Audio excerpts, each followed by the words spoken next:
Disiruwana Sannai, Silu Denatama, Sopatvinda. All blessings to everybody. Today, the third day, so a bit like. Bluetooth disconnected. Bluetooth pairing.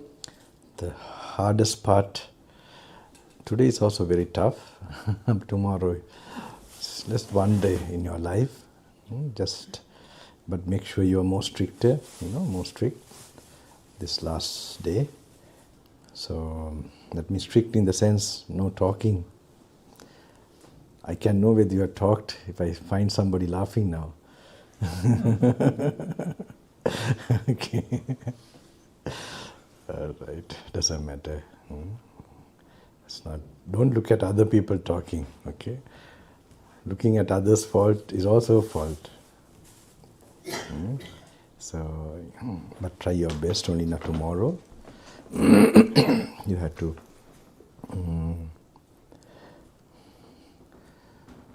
Any questions up till now?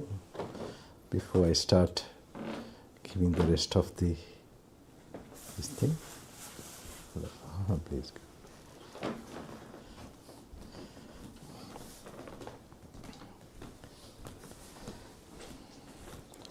How many of you have finished from the middle of the book? In the middle of that, I told you a section. Form sutta, form penapu bama. That number page, how many of you have sort of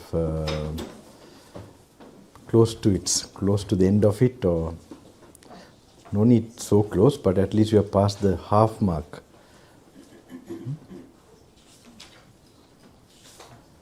Okay. So who has not managed to? Did you manage? Pass the half mark? Okay. Anyone who couldn't pass the half mark? Doesn't matter, don't worry. Okay, you're slow. At least the half mark? Bhagyak kiyawada komadege? Huh? Nadda? Bhagයට අඩුයි තාම. No, the one gentleman. Okay. ඒක නිකන් අමාරු වගේද නැත්තම්? තේරෙනවද? තේරෙන්න ඕනේ නැහැ. තේරෙන්න කවුරුත් කිව්වේ නැහනේ. ඕක කියවන්න තියෙන මන්ත්‍රයක් වගේ. පුළුවන් නේද ඒක කරන්න? ඕකේ. එහෙම කරන්න බලන්න. මොකක් හරි එතකොට අර ඔළුව නිකන් මෙම කළා ඒ පුණ්‍ය බලය යම් වෙනසක් කරાવી.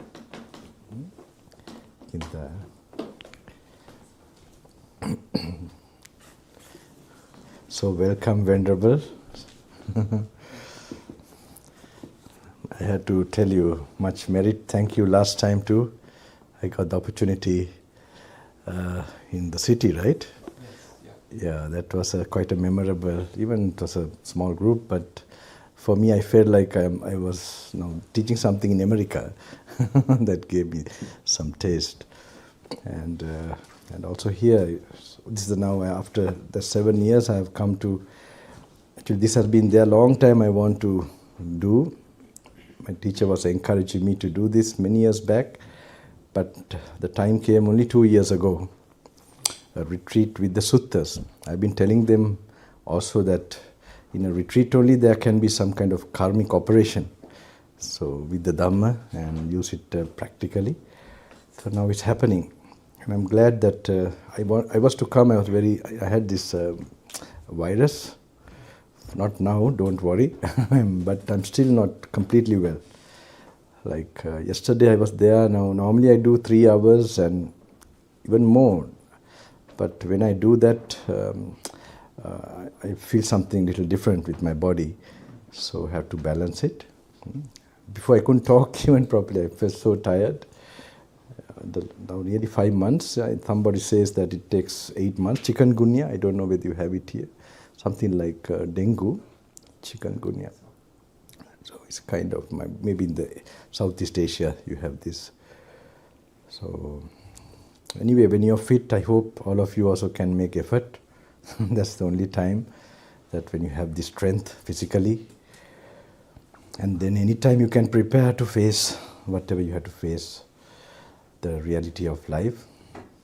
So, did you all come today or yesterday? Last night. Last night, okay. And all right. You must be tired, I don't know. Okay. Yeah. May I pay respects? Sorry? May I pay respects? I don't know how many vasa you are. How many vasa?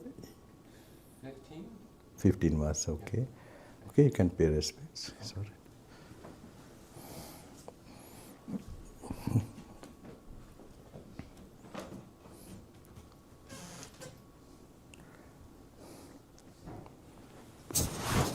Sukhiyotu, Nibbana Pacchotu. I know you're also doing quite a good service. You get strength for all that. And strength comes from finally letting go, detachment, so with wisdom. And I am very glad that I heard from your pupil yesterday, that with the sutras, that you are also inclined to refer the sutras, I guess, for the practice. I think it's the really right way. You're going to get some any blessing from the Buddha Sasana, according to my understanding. And Bhante was very, very, I don't miss him actually. From the beginning, he directed us to the suttas. So very few monks I knew that who practice, he was all life tudong, but also he had a very good grasp of using the Dhamma with the sutta. So this one sort of sequence of sutta, how we gave when I first came, that's the same thing I'm giving to them. But 5 days is not enough for that. But so I'm giving them some idea that how to, apply and get a Dhamma mental picture of the Dhamma. Just a little bit they can practice that, but mostly they are reading fast. So that's mixed with another experience I had in India with some of the, who developed Samadhi. So who inspired me or encouraged me to do this 2 years back. And so I mixed both of them. So because I'm so greedy, I told them I want to give them much as possible in this. But they would know, at least they would know how to apply the suttas as a meditation. They were meditation objects. They were not, so not to try to understand it, right? It has to come, because if Buddha was alive, he would give you the appropriate teaching. So this is not there for us, like we are having a bunch of keys, so we are trying one key. So don't try too much if it doesn't open. You try the next one. There'll be one that just opens. That's how you have to use the suttas. So please, Venerable, take seat. I would like to know my recent pupils' pupils' information. I think maybe pupil means, this devotees brought me to me, and so I was also busy doing other programs and also recovering from this. So anyone who approached me, I would definitely help. I would not try to this thing. So it was surprising because like another monk also, Venerable also, so they had suddenly different ideas. So I thought, I see that best thing is where you let go. You don't try to control anything. So if you go out to serve, because I have seen many, many long years in the sasana, the people who, it's sort of instructed, they had their own intentions, so it was always not suiting the purpose of the individual. So that's why I was reluctant to even come to public and all that, unless I got some clear kind of calling. So this now happened, this is the second time. Last time I came, I think I had a near-death experience at Kailash Manasarova. And that's the one that told me that, at least I would have shared something. This one was another one. I think I told them from the beginning, because they'll wonder why I tell them to read fast. So it was based on a certain experience from one of these, the Hindu yogis who developed samadhi. And they have some kind of that divine eye more. So I have this connection, also some karma with them for many years now. So they showed me a point, they showed me the importance of suttas. In short, if I tell, they didn't know that I had this book all the time, Samyutta Nikaya, in the caves or wherever I was going. But as a young boy, I had it very well practiced. But then when I had to live the monk's life, I had to live a very tough life actually. Tough means not by choice, not by force or anything. I also like to live that ascetic life. So then I used more samadhi. So inclined to samadhi for many years. So a little bit only reading, contemplating, or just when I face real tough, difficult times, I applied, because samadhi doesn't work when there's like lot of painful feeling. So that time only I practiced. So never specifically, that which I did when I was young, before being a monk. So after monk, then Bhante also tried to encourage me to read more suttas and contemplate, but he passed away after some time. Then I went on my own. So then only recently, this 2 years ago, that this was really knocked to my head by this, like a certain, like a sadhu.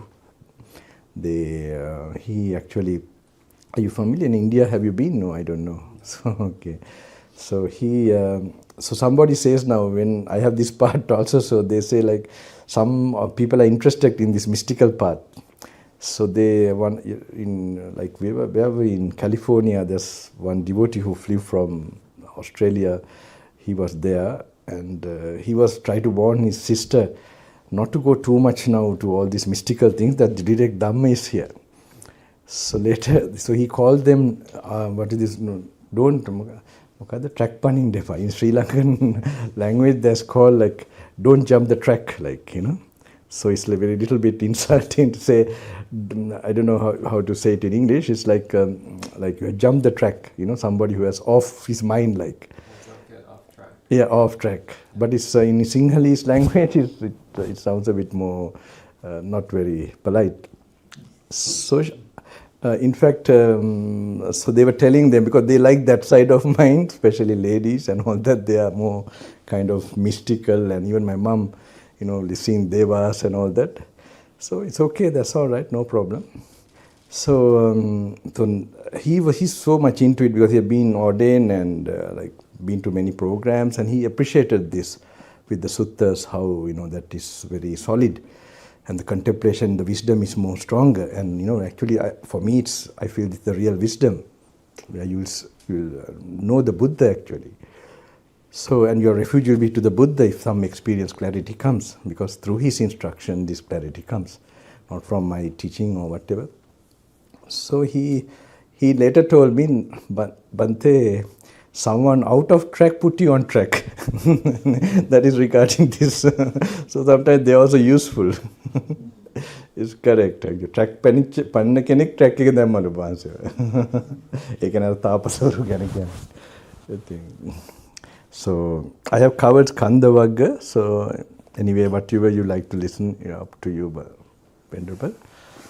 This nun, and they have been, I don't know how you're getting on. Did you finish the Kanda? No, now you're finished. Okay, close to, I hope. I invested the word of Buddha. Okay. The word of the Buddha, it actually has no Chinese version. But the, I actually found one. You found one? Yeah, I can share. I looked all over, just couldn't find one. Yeah, I'll share. Even some sutras I found. so English one, did you try with the Kanda? Yeah. In English, right? Yes. Okay. And the English, don't worry now, the time is passing, so, but I'm very concerned about for each language, if it's in your own language, it's very important, because the way the Buddha discourses and all that, it has a certain sequence, Yes. and it has an effect that will happen in this thing. You can't, like from my teaching, it won't come. So later on when you get it, you use it, don't worry. This is not like you have to read all that, it's just one verse, one link. Jati Pacha Jara Marana, that may be, birth is the cause of, old age and death. That simple link can trigger impermanence in a very different way. So don't leave after you read like you understood. You have to be silent and again go through those things, and one thing might spark one day. It's like that. I hope, did you manage to... The Kanda Vagga, like towards the end, or like already? Okay, that's okay. So tomorrow is there, and Salayatana. Okay, today I start Salayatana, and tomorrow this Venerable is also. I don't think I had to ask them. They must be.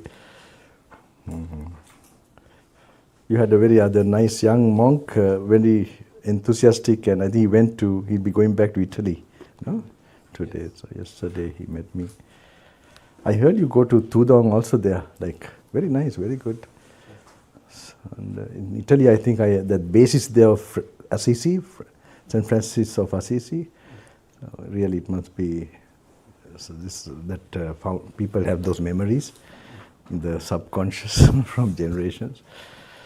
In Sri Lanka also, this is very easy. It's too much easy. People are not doing it. That's unfortunately. But there it must be little this thing. But I really, for me also, St. Francis of Assisi was somebody who struck. I could relate to him very much. I was there on one program I had, and then I was there as one of the places. I don't know which one where his body was kept or something. I can't remember. I meditated a little bit there. And there's another one, flying monk, right? How do you call that? Levitating monk in Italy. Yeah. He used to be very devoted to Mother Mary, and then he had no knowledge, not too much, knowledge, and everybody took him like a fool. And then, but he had that faith, and then finally he became very popular. He used to just one time pray and to see he was levitating, and then others who saw him like that, then a lot of people started to come, and he became very popular. He was called the flying monk, maybe in Italy. No, he was famous also. No. This was, I don't know the name in Italian.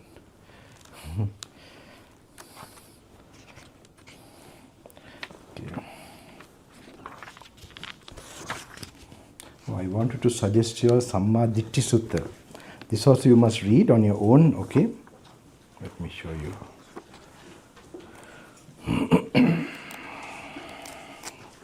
This is in page, let's see. Samma Ditti Sutta 319. That one you make a note of it, and you can read tonight, or especially from this, let me tell you from which section. 319 Sinhala එක පොතන්න සම්මා දිට්ඨි සූත්‍රය කියලා 346 343 Sinhala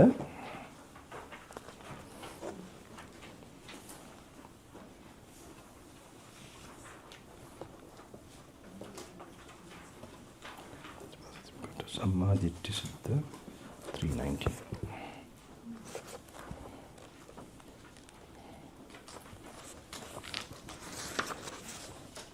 This one specially for your walking meditation, just to get an idea, you must, you can use it.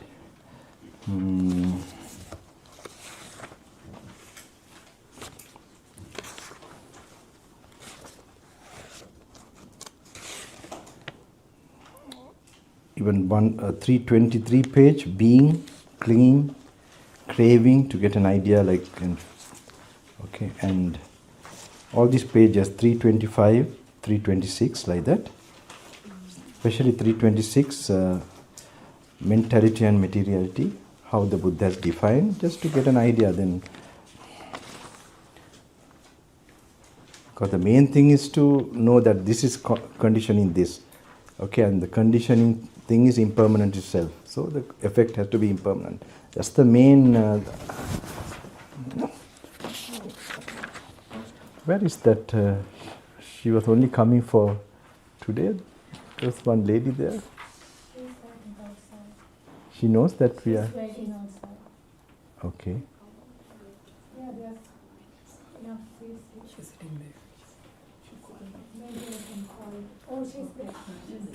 Oh, it's okay. Okay. You heard that I had a virus, so It's I didn't want to be disruptive. Sorry. good excuse anyway. Polite excuse. No, I see you are so interested, really it inspired me to find a group. I can feel your vibrations, very good. I'm very happy. I mean, all this coming all this way and all this, I'm, even if there's one or two, it's worth it.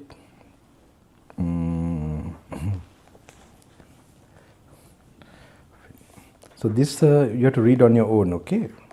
Just to get an idea, just to make, so you have some idea what, when consciousness you hear, what is consciousness and what is name and form, like that. Just for your background knowledge. I want to tell you in the beginning, but it doesn't matter, you can read now. Where's Salayatana Vagga? Which page? The beginning, the one who had English? After the Kanda, right? 154. 144. 154.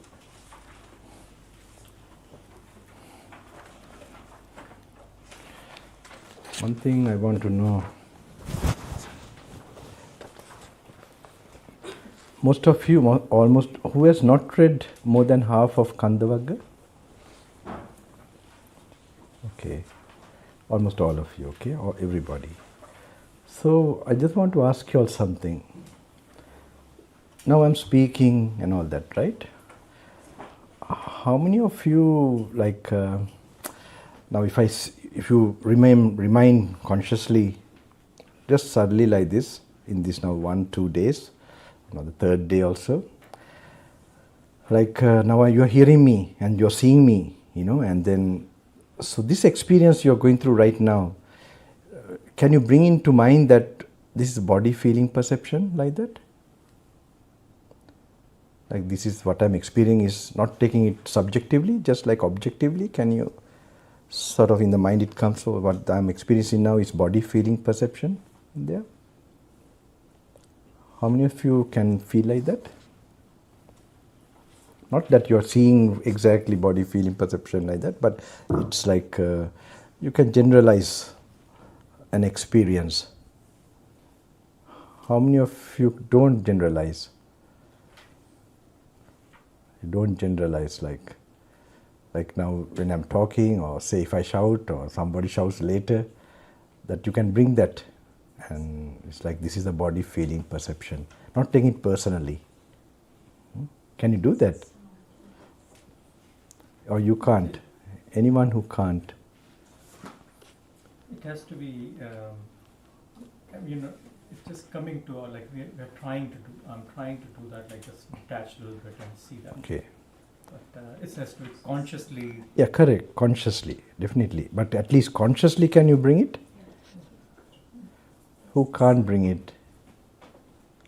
Then all of you have read it. Otherwise, definitely it's repetition, again and again. At least in a mental picture, you should be getting that this body feeling perception. All right? මේක වේදනා සංඥා සංකාර කියලා ගන්න පුළුවන්. නිකන් අර නිකන් මේ එක හොඳට පේනව නෙමෙයි. හිතලා අපිට මේ නිකන් දැන් හිතුවොත් එහෙම ගන්න පුළුවන්ද බැයිද? පුළුවන් නේ. බැරි අය කවුරු ඉන්නවද එහෙම? කියන්න කමන්නේ. ඒක අර කියවනම් වෙන්න ඕනේ මොකද ආයි if you have read it, it's repeating like that, at least that much, okay. So does it come like that? Okay. Yes. Okay. What about you, Venerable? Repetition is very helpful for me. Okay. Does it you can get some kind of like a mental picture that, I mean, general idea, this what you're experiencing is body feeling perception, not taking it subjectively, like, yeah, at least that's. So now we are going to, this I must tell you, all these things what I'm giving you all is not my sequence or my ideas. I have not such a thorough way of, what I found was that Bhante had a very, Bhante means Vimala Bhante, so he will give short advice. Any monk comes, he says that if you want to attain the, path and fruit, read the Kanda Vagga, Salayatana Vagga. Like that he shortly advised. not like this so much, he has no opportunity, he never had a contact with public like this. So anyway, then he used to tell me like, it's just a sudden shift after that is the Salayatana Vagga. Okay, so it's a more elaborate contemplation to the 6 sense organs, and but you must be familiar this way at least. And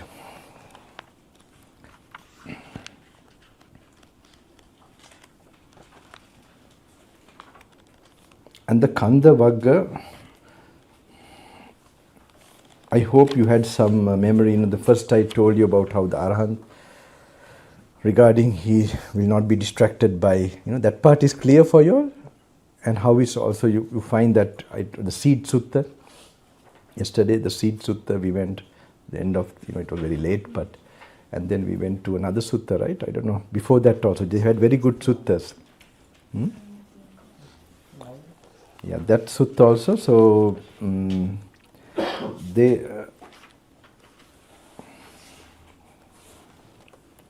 now we go to the Salayatana Vagga, right? So tonight you can start. I'm not going to be very long because I am going to put a walk after some time because I think I need that exercise to survive some more days here. I'm eating, sleeping, right? Because this whole thing, 3 hours I sleep normally, but anyway now maybe it's a little 1 or 2 hours more. I try to. It's difficult for me. Eating also very problem. But hopefully I can, another 3 weeks, maybe this will fully disappear. Anyway, to take it as it comes. Much worse, I couldn't give a speech. I of course unable. Now it all improved, but still it's not gone. So but I'm enjoying. I'm very happy now. The simplest health makes you feel very happy. You can appreciate. 154. Malta make a mark dala nani. Salayataniki. Okay. Other book ekati other book. All right. Thank you. Thank you. Can you keep this and tell the mark? Okay. He's a very smart student.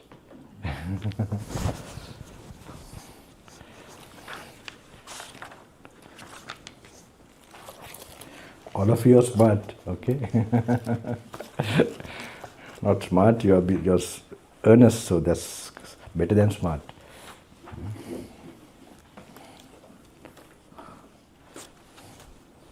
Am I right? Earnestness is better than smartness?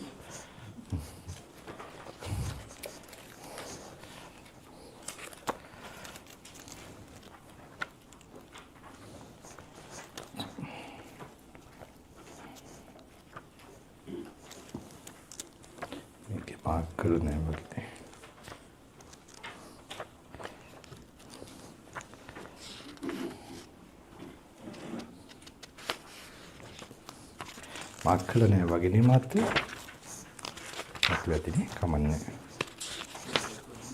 No problem, I will. නෑනේ කමන්නේ. Anyway, I'll find the suttas, what I have to tell you.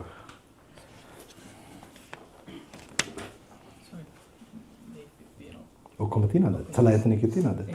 මට page එක නෙමෙයි නම කියන්න හරි පුළුවන්. අජාතනිච්ච. පළවෙනි එකනේ සලායතනෙක. හතර හරියට. 155 මට ඒවා කියන්න මට කියන්න ඒක නැත්නම් රෙඩි මට 155 and සිංහල එක 153 Sinhala is 1.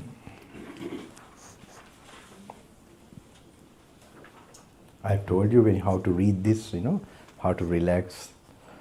And whenever you are, you have to relax, look at yourself from outside the body, how it's seated. You must keep your body in a very relaxed way and also keep it comfortable. I told you can even bring your bed even if you like, just not to sleep, but be alert and relax. and you must feel the natural breath when you're trying to concentrate, without like now when you sit down, if you relax, not trying to observe the breath, not consciously, you don't try to observe. When you're relaxing, you will notice it naturally, because your attention to the body will become more, and that way you will see this function in the body of inhaling and exhaling. That's how it should happen. Not as a meditation, it should come naturally. Okay, so that means you have rested the other parts of the body and you have come to some degree of the present moment. Then in that kind of state only you must relax, and your forehead starts to work more. This area starts to work more. You just actually put those thoughts to an empty mind. That's how it should happen. So that's why the emptying the mind should happen when you sit samadhi through metta or anapanasati. How many of you came to the morning who couldn't come? Three who couldn't come? 3:30, 3:20. Who couldn't come? Okay. All right. Okay. All others came. You hear this thing. Very good. You made use of that time as well as that, because that's the only time you're given for samadhi. Okay, in this retreat. So at least I told you 1 hour you can do from 6 to 12 and 12 to 6. Another 1 hour. That way, so that samadhi, if you're doing like second time, you can do more samadhi and then read. Okay, but now you're in the first time, you're not supposed to do that.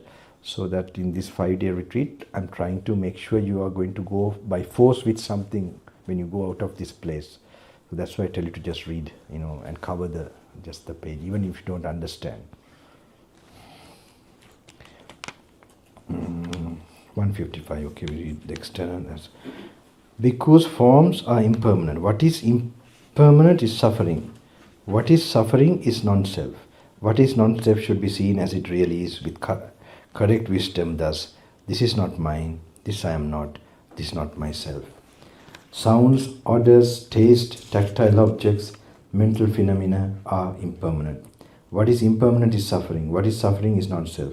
What is non-self should be seen as it really is with correct wisdom. Thus, this is not mine, this I am not, this is not myself. Seen thus, bhikkhus, the instructed noble disciple experiences revulsion towards forms, revulsion towards sounds, revulsion towards odors, revulsion towards taste, revulsion towards tactile objects, revulsion towards mental phenomena. Experiencing revulsion, he becomes dispassion. Through dispassion, his mind is liberated. When he is liberated, there comes the knowledge is liberated. He understood, destroyed his birth. The holy life had been lived. What had to be done had been done. There is no more for this state of being.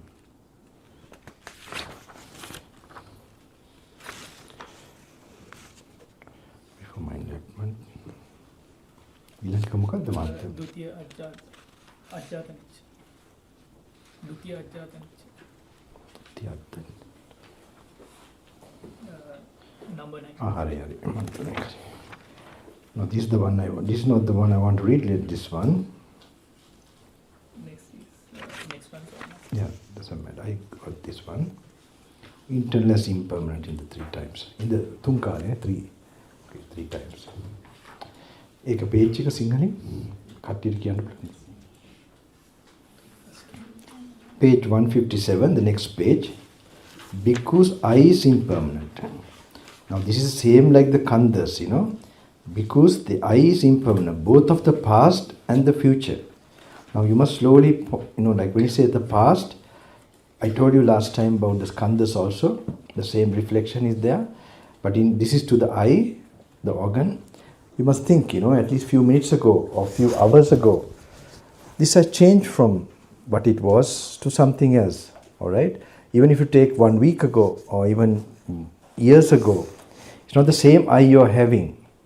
And there have been never in anybody's eye, whether you could be the greatest person in this planet as a human being or anybody, that this eye did not change.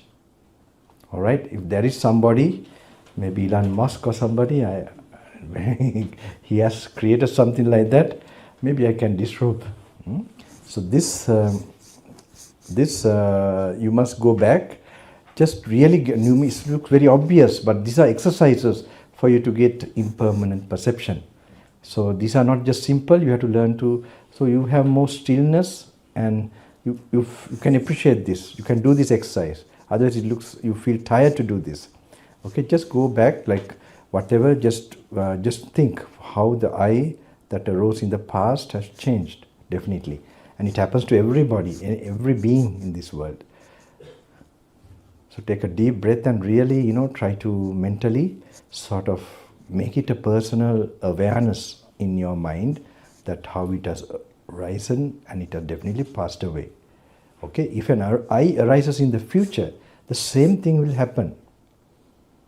It's not something that we have to tell loud like this. We have to exercise our mind, visualizing of the mind, to see that, so that you really makes it comfortable or familiar in your awareness that if I arise in the future, it will definitely pass away. And if you properly do that, your desires, your attachment, or your invisible holding to this body will diminish. Okay? And then it says that if it happens like that, what to say of this present I? That is now what you are experiencing. So it is like an overall analyzing of this I, for the past, future, and the present. And when you do that, you will be letting go. And if you're really properly applying, you will feel lighter than before you contemplated. All this contemplation depends on someone who is detached and want to detach further. Okay, someone who is very greedy, and this is not the thing for them. All right, so this is, but you might not be able to do a lot of times like this, but I'm giving you an idea. Later on, when you want to at home or anywhere develop this thing, you can take like these few sutras, but there are exercises you must do. So they will, slowly open up your wisdom eye. It's sleeping now, most of us. So, exercise karanna. And the future. Not to speak of the present, seeing thus because the instructed noble disciple is indifferent towards the I of the past. He does not seek delight in the I of the future, and is practicing for revulsion toward the I of the present, for its fading away and cessation. The E is impermanent, the nose is impermanent, the tongue is impermanent, the body is impermanent, the mind is impermanent, both of the past and the future. Not to speak of the present. Seen thus because the instructed noble disciple is indifferent towards the mind of the past, for its fading away and cessation. So he's put to suffering. I mean, the I is suffering like that, and the other one is I is not self.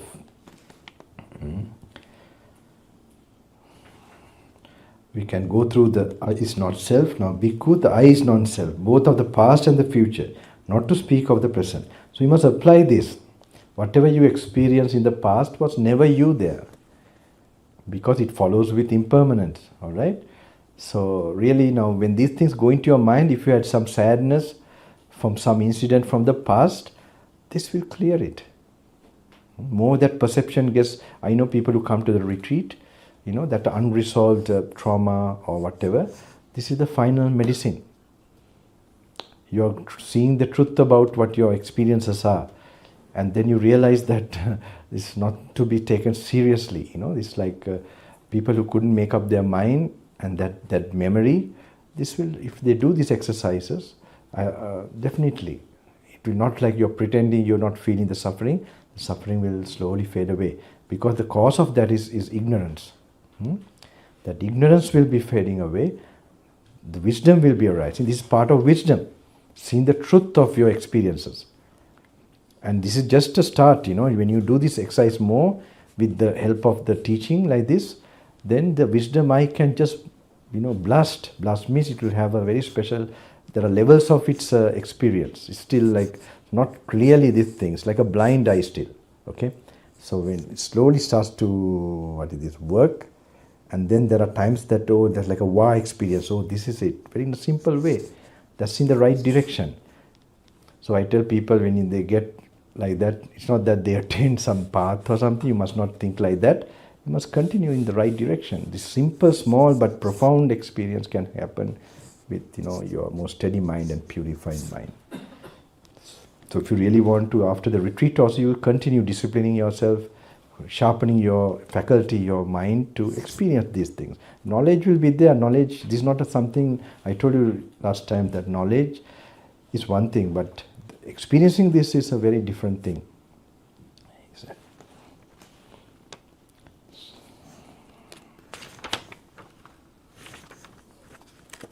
ද්විතීය බාහිර නිච්ච. Okay. 160. 155 600.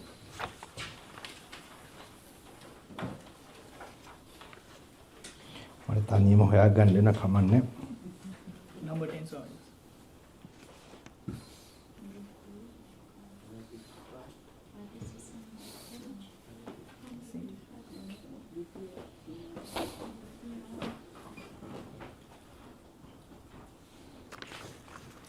Wait, if there was no. Okay, we go to 160. That is dukkha samudaya කියලා මොකක්ද? Rising of suffering. Okay. Okay, in the 160 page, Abhinandana හරි මොකක් කරේ? Abhinandana 1-2 කියලා නෝ නේද? So 160. Because one who seeks delight in the eye seeks delight in suffering. One who seeks delight in suffering, I say, is not freed from suffering. One who seeks delight in the ear, in the nose, in the tongue, in the body, in the mind, seeks delight in suffering. One who seeks delight in suffering, I say, is not freed from suffering. One who does not seek delight in eye, ear, nose, tongue, body, mind, does not seek delight in suffering. One who does not seek delight in suffering, I say, is freed from suffering. Because the other one, not the delight, the other sutta, the third one, because the rising, continuation, production and manifestation of the eye is the rising of suffering. The continuation of disease, the manifestation of aging and death. The rising of the ear, the nose, the tongue, the body, the mind is the rising of suffering. The continuation of disease, the manifestation of aging and death. I told you this, how the way I would contemplate this would be like, think of like empty space or like you're in Nibbana, nothing is there, all right? Or the mother's womb, and then suddenly this from thin air or emptiness, this particular eye start to manifest, all right? So in the eye and ear, nose, tongue, when these organs are manifesting, in these organs only you'll find disease happening, okay? All right, you have to mentally picture like this. And disease, the manifestation of aging and death happens. Thin air and nibbana or emptiness, you can't have, you don't have, the khandhas are not there and then the organs are not there, all right? So you just picture them. The aging will happen, death will happen, all right? The rising of ear, the nose, the tongue, the body, the mind is the rising of suffering, all right? The continuation of disease, the manifestation of aging and death. So really you are seeing out of samsara, how suffering samsara is actually. It will become more this thing. So this you have to look like this. The cessation, subsiding and passing away of the eye, ear, nose, tongue, the body, the mind is the cessation of suffering. Okay, these are Buddha's words. So we can't make our own teaching, all right? Like tell that no, this is happiness. This will be so and it is so. Sometimes we have got used to that suffering, so that's the problem. So the subsiding of the disease, the passing away of aging and death.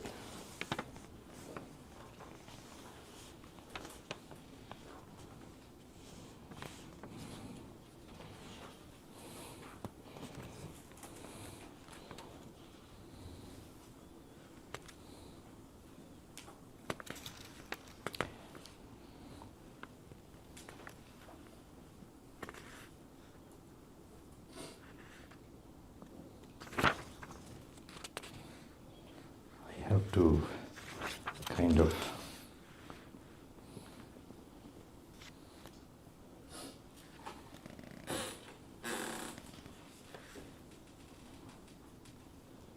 what is the other ones? Dutiya Upada Sutras. Next. කොච්චර page එක කීයක? එතනම තමයි. එතනමද?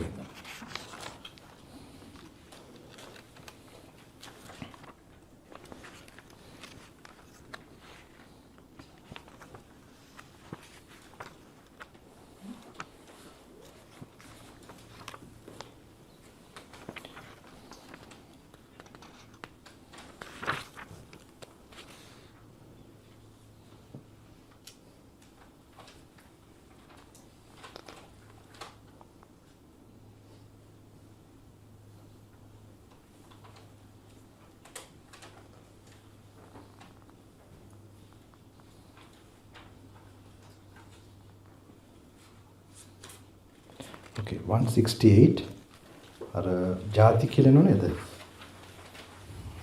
ලොකු මේ heading එකක් කියන්නේ ಜಾති.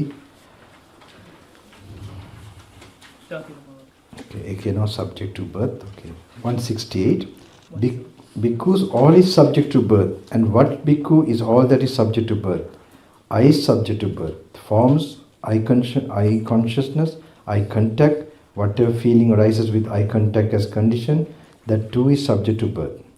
Ear, nose, tongue, body, mind, whatever feeling arises with mind contact as so you must sweep to those different organs, okay, your attention in your mind. It's like when it's told, it's like you must sweep your attention, ear, nose, tongue, body, mind, whatever feeling arises with, so you should have a mental picture of this function. Mind contact as a condition, that too is subject to birth. So it should arise, subject to birth means it arises in time. Okay? Time is measured in these things. If you don't have a body, if you don't have, like we have stars, planets, all that, and this body, so this is the material part in this whole universe or in the existence. So the time is measured, time exists in this body, feeling, perception. Okay? The concept of time, concept of time. The ear, the tongue, the body, the mind, whatever feeling arises with mind contact as condition, that too is subject to birth. Seen thus, bhikkhu, the instructed noble disciple, experienced revulsion towards the eye, towards forms, towards eye consciousness, towards eye contact. So you can apply to your own eye, okay? Like you are, that's why when you're reading this, time to time you must come to the attention of your present body. Alright? So it's not going to be just a mental kind of, or just a sound repetition. It should become something that you're applying to you also. Okay? Noting it in your mind, each organ in you. Alright? Not too much doing that, because then again it becomes a technique there. So you should get a bit that, and then the idea of the dharma that is told here should be contemplated in your mind. So it's like a picture, you have like a screen, where the wisdom can, come, sort of ignite. So you have to have the screen where you have a thinking picture, a visualizing picture of the Dhamma. When you're doing that, then you're really coming to what? First the Sati Sambojjhanga, the enlightened factor is this thing, and when you're analyzing like that, it becomes Dhamma Vijaya Bojjhanga. Alright?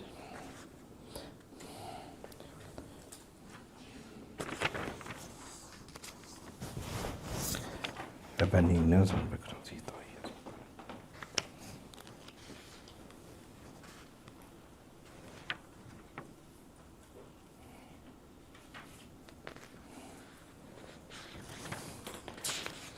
Okay, 172. Migajala. 179. 179, the single is 1.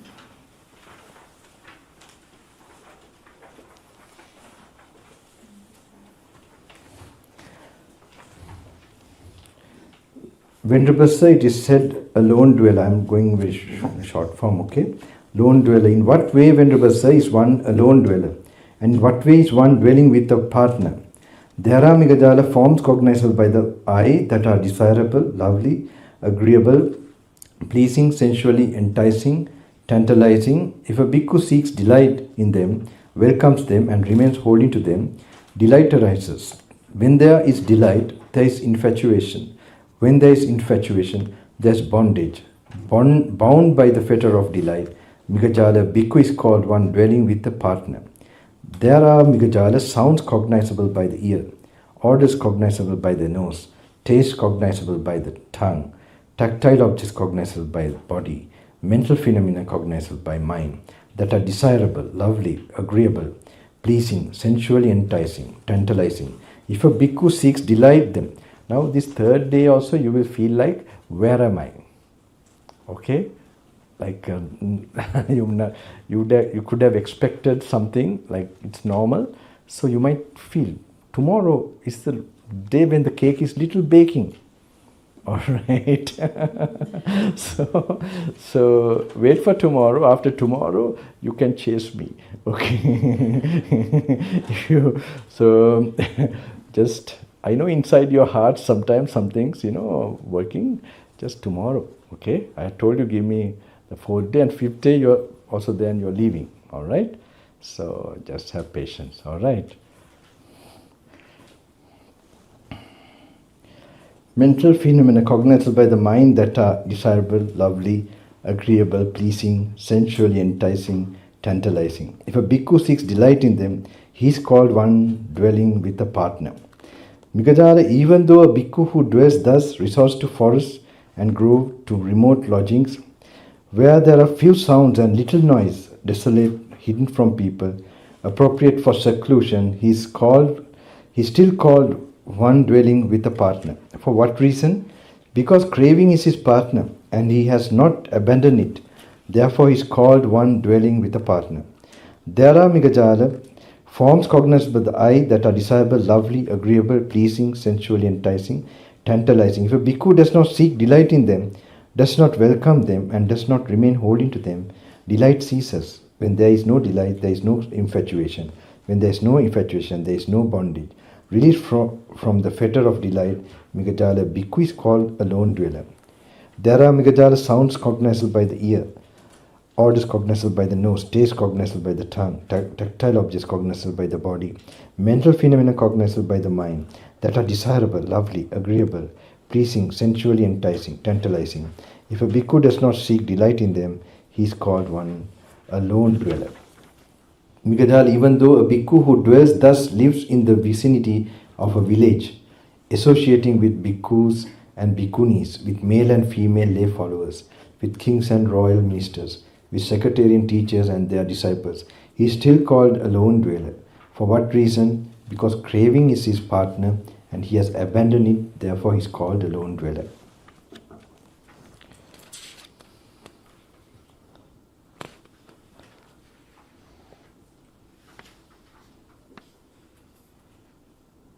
Okay, next one also Samidhi.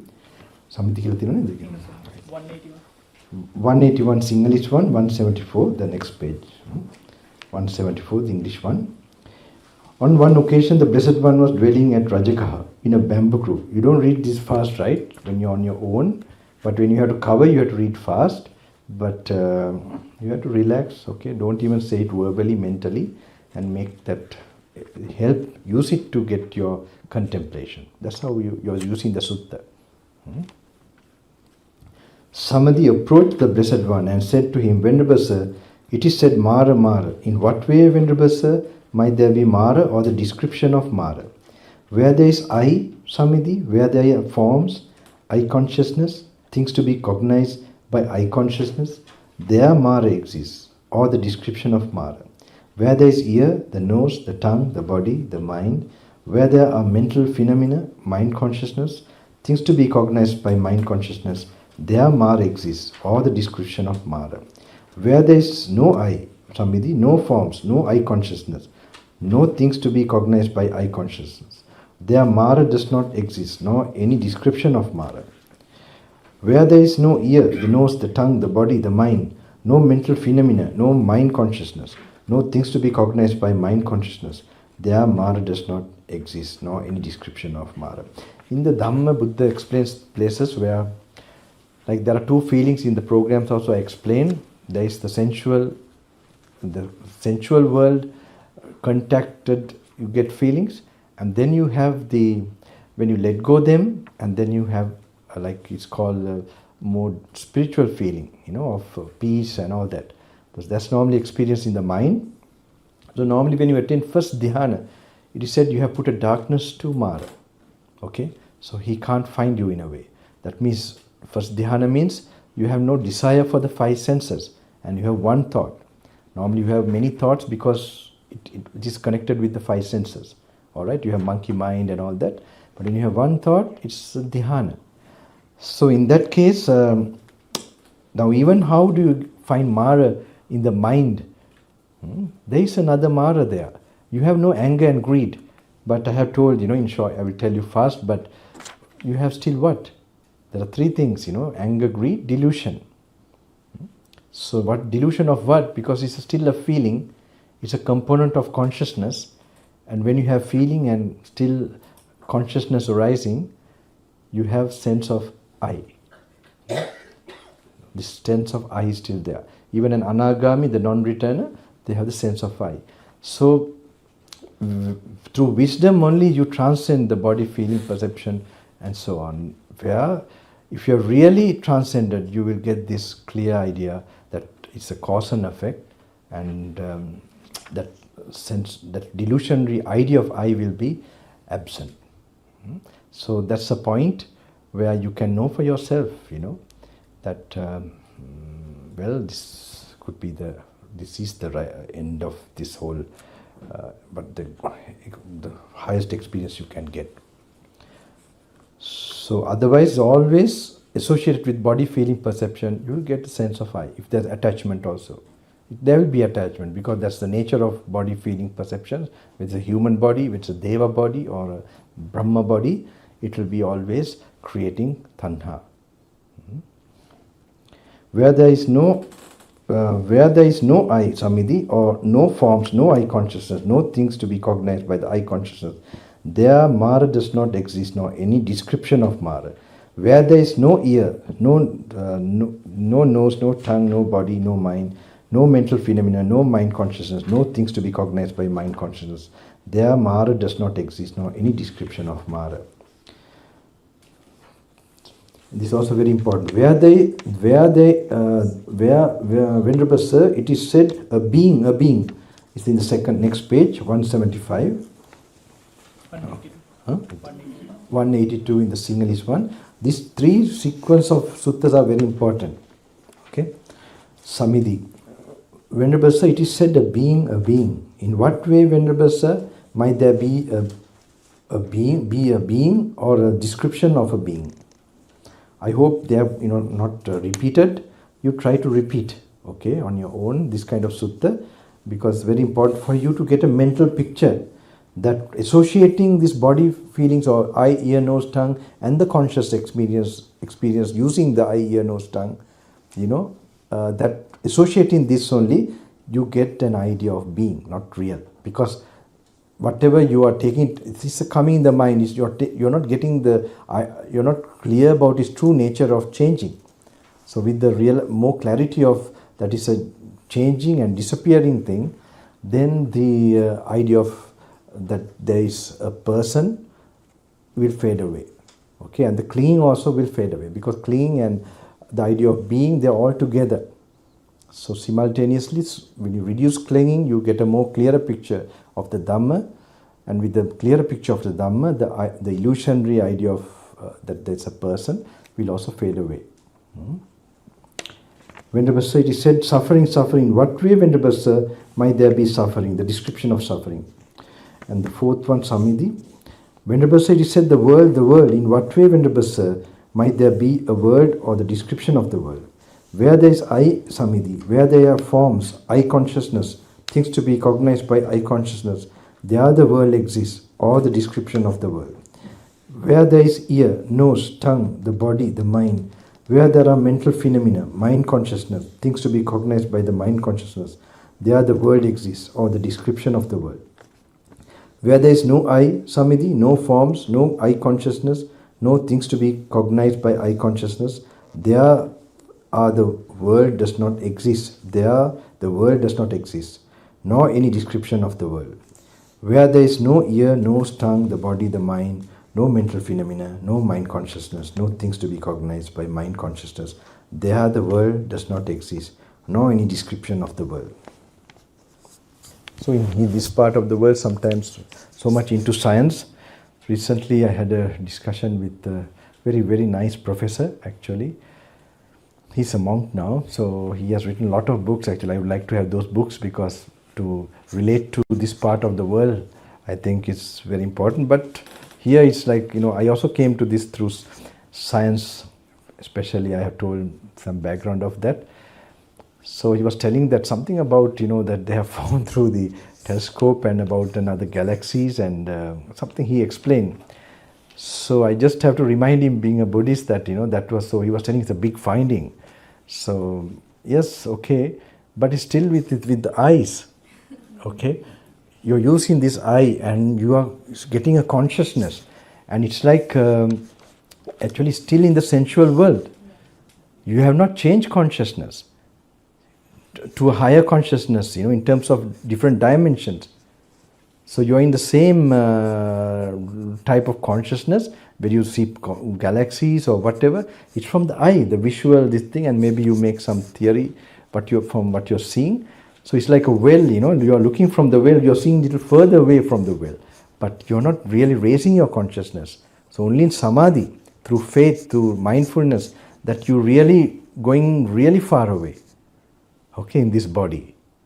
All right, so you're raising the consciousness. So the consciousness goes up and down depending on your, so if you have more defilements, more unmindfulness, then you're getting lower consciousness.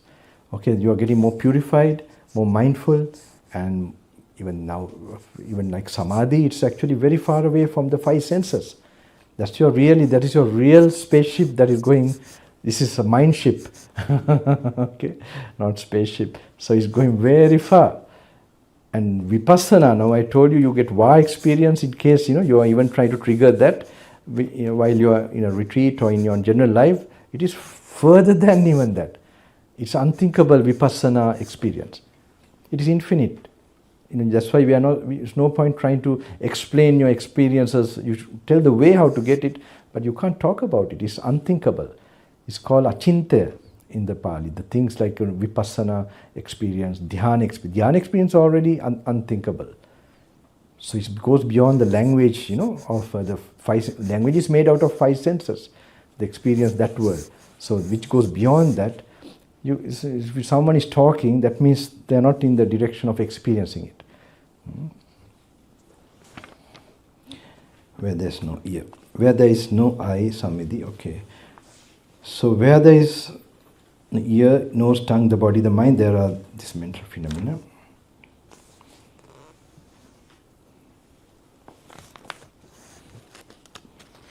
To the next one. Sorry? Channa varga.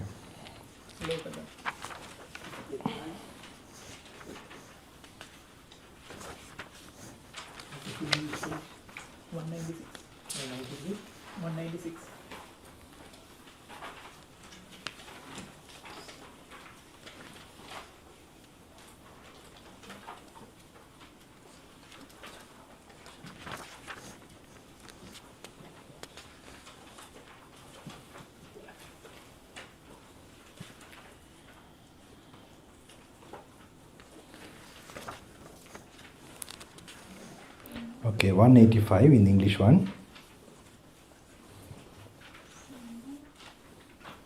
185 in English one, Sinhala එක 196, the Sinhalese one.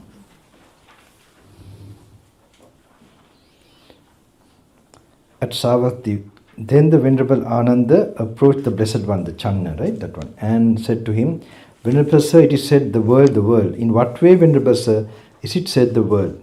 Whatever is subject to disintegration, Ananda, is called the world in the Noble One's discipline.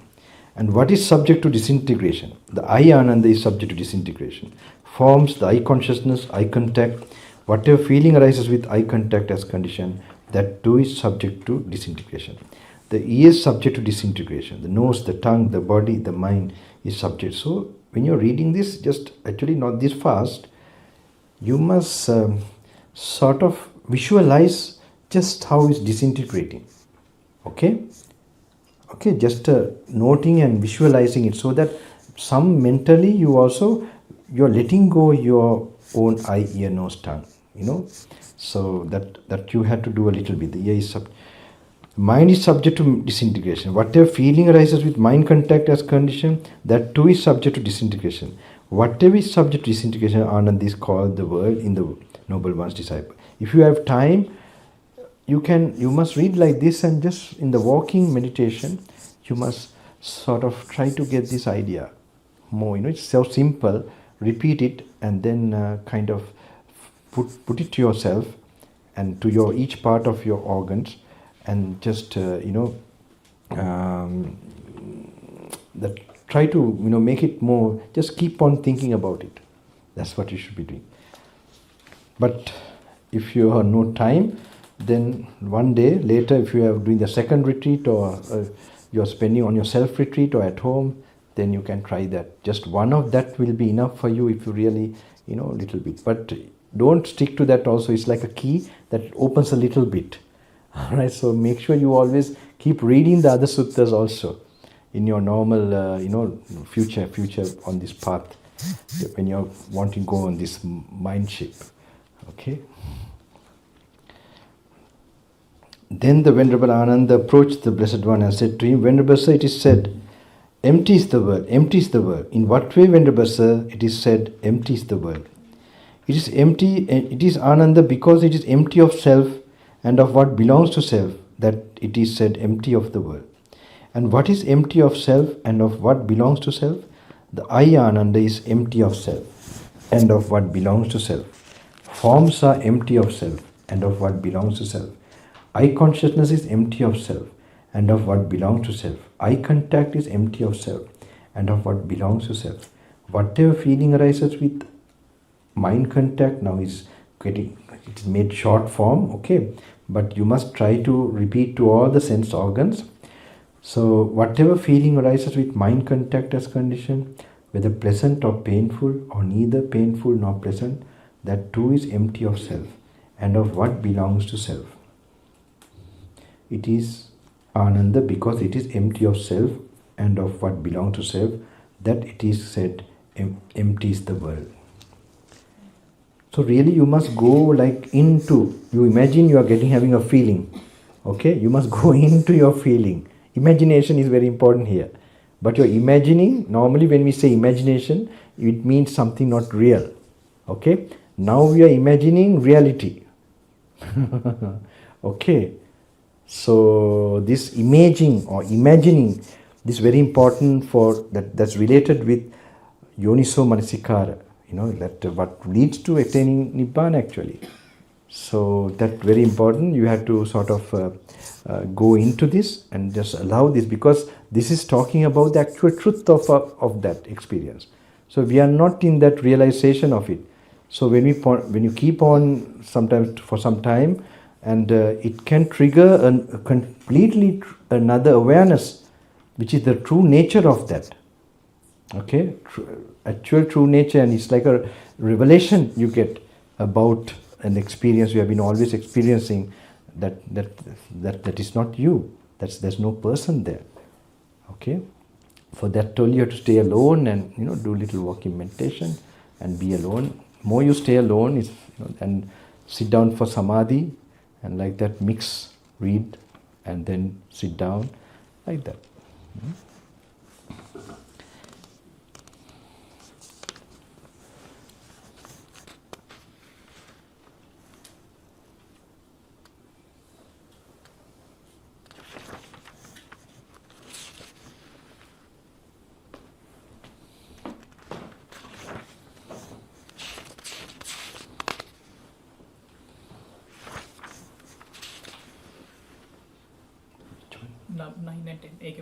ඒකෙමද 9 and 10 happy to ගොඩක් නිහස දුවේ සූත්‍ර 9 and 10 ඒක දිග සූත්‍රයක් වෙනවනේ ඊට පස්සේ එනවා සර් ඒක පස්සේ ගන්නවා පුණ්‍ය කියලා එනවා ඊට පස්සේ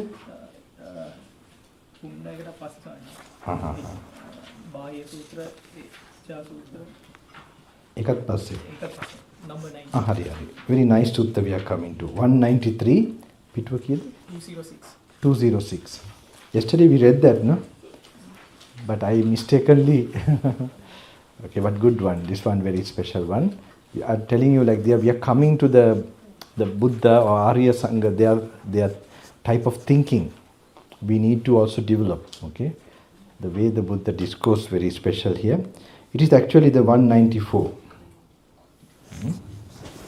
in that page in the English one the dyad the second one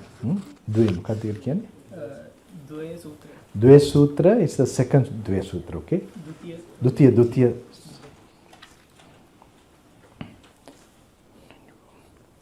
I'm happy very interested people very good at young age itself like myself that time many years back 194 Bhikkhus consciousness come to be in dependence on a dyad and how bhikkhus does consciousness come to be independent on a dyad independent on I and forms now when you are reading like that you have to have a mental picture like I is there and the form is there like when you're drawing in a blackboard or like that you have to have in the mental picture these two are there and then this independent on these two how this consciousness arise like that you have to create a mental picture for your thinking and how bhikkhus does consciousness come to be independent on a dyad independent on the I and forms there arises I consciousness the I is impermanent changing becoming otherwise forms are impermanent changing becoming otherwise thus this dyad is moving and tottering impermanent changing becoming otherwise the 194 I consciousness is impermanent changing becoming otherwise now this is very important look how the change of shift of contemplating I consciousness is impermanent Buddha is stating that changing becoming otherwise the cause and condition for rising of I consciousness is also impermanent he already explains that okay what is the cause of I consciousness what the Buddha says remember what he said before I and form that's right yeah so it shows first he says he establishes your awareness that the I is changing the forms are changing all right then he says directly immediately I consciousness is changing and then the cause of I consciousness is also changing now he has already said that so it's a very I consciousness is impermanent changing becoming otherwise the cause and condition for the rising of I consciousness is also impermanent changing becoming otherwise when bhikkhus I consciousness has arisen independent on a condition that is impermanent how could it be permanent so this is very important to know this conditionality that something that has arisen from an impermanent cause has to be impermanent okay this is actually the realization of impermanence is not something very like you see immediately like even the scientists they notice fluxes and all that but they don't become monks they don't get desirelessness this is a kind of a deep wisdom that you awaken from within that this faculty is there within us that it's about it's a kind of a awareness of the universal impermanence of everything with this the entire range of your conscious experiences so that this is the nature of this so to get that this way of contemplation so it's not just immediately of course that is also helpful to see that now when I look like this what I saw here that's finished and so on like that but even before we told about in the past it happened like that and then the future also it has to be like that and what to say of the present so these are all also this is all kind of triggering you to contemplate all right about the nature of phenomena and then that way you begin to actually like become I told you like Newton when the apple fell down suddenly that kind of to trigger that kind of realization So that's why you read a bit, think about it, and then do the walking meditation, or just go contemplating about it. Not particularly trying to understand also. So, but you must associate this thinking and get used to it slowly. And when you are reading so much, automatically you will be. I consciousness is impermanent, changing, becoming otherwise. The cause and condition for the arising of I consciousness is also impermanent, changing, becoming otherwise. When bhikkhus I consciousness has arisen, independent on a condition that is impermanent, how could it be permanent? The meeting, the encounter, the concurrence of these three things is called eye contact. Eye contact too is impermanent, changing, becoming otherwise. The cause and condition for the arising of eye contact is also impermanent. So you see like a chain reaction, the previous causes are definitely impermanent. Therefore, what you are going to experience, eye contact is also impermanent, changing, becoming otherwise. Because eye contact has arisen independent on condition that is impermanent, how could it be permanent? Contacted because one feels, contacted one intends, contacted one perceives. Thus these things too are moving and tottering, impermanent and changing, becoming otherwise. So it's not in this moment you see the change of those experiences. Okay, so it is by inference, I would say, like that way. Okay, that's very important to get used to. That's kind of, from that kind of contemplation you get a deeper wisdom. Okay, so actually we have in the meditation, very popular in the modern day, it's a technique based mostly. Okay, they are very helpful, no doubt, but they have taken from something from Satipatthana or somewhere and made it better, like useful for many people, like that. But my personal idea is that I have some doubts whether that wisdom is enough. Okay, this is my personal idea. I have not even done any of those programs or retreats, so it's not right for me to so it's my general idea. But I am very sure of this dharma from here contemplated. So this it's very, very, we have this confidence with this. So these are the old method also, pariyapti, pratipatti, prativeda. Pariyapti is the study, pratipatti is the practice. Now study doesn't mean passing exams and all that. Like this, applying, using the texts, using the teachings to apply as a meditation object. And then when you're doing that prativeda, experience, you realize it. So this is the old way. Independent on the ear and sound, there arises ear consciousness. Independent on the nose, tongue, body, mind and mental phenomena, there arises mind consciousness. The mind is impermanent, changing, becoming otherwise. Mental phenomena are impermanent, changing, becoming otherwise. Thus this dyad is moving and tottering, impermanent, changing, becoming otherwise. Mind consciousness is impermanent, changing, becoming otherwise. The cause and condition for the rising of mind consciousness is also impermanent, changing, becoming otherwise. Because mind consciousness has arisen independent on condition that is impermanent, how could it be permanent? The meeting, the encounter, the concurrence of these three things is called mind contact. Mind contact too is impermanent, changing, becoming otherwise. The cause and condition for the rising of mind contact is also impermanent, changing, becoming otherwise. So this is not this in this line, this thinking can trigger a certain experience. Okay, each sutta is like that. It doesn't mean you have to, we don't know from, but very, very much clear that the cause and effect, when you begin to think about that way, the possibility is there to get that impermanent awareness or knowledge or realization. So you must just do what the Buddha is telling, you must just listen to him, that's all, and apply. Contacted bhikkhus one feels, contacted one intends, contacted one perceives. Thus these things too are moving and tottering, impermanent, changing, becoming otherwise. It is in such a way bhikkhus that consciousness come to be independent on a dyad. What is the next one? Malukya Buddha. Jalavargya, number 2.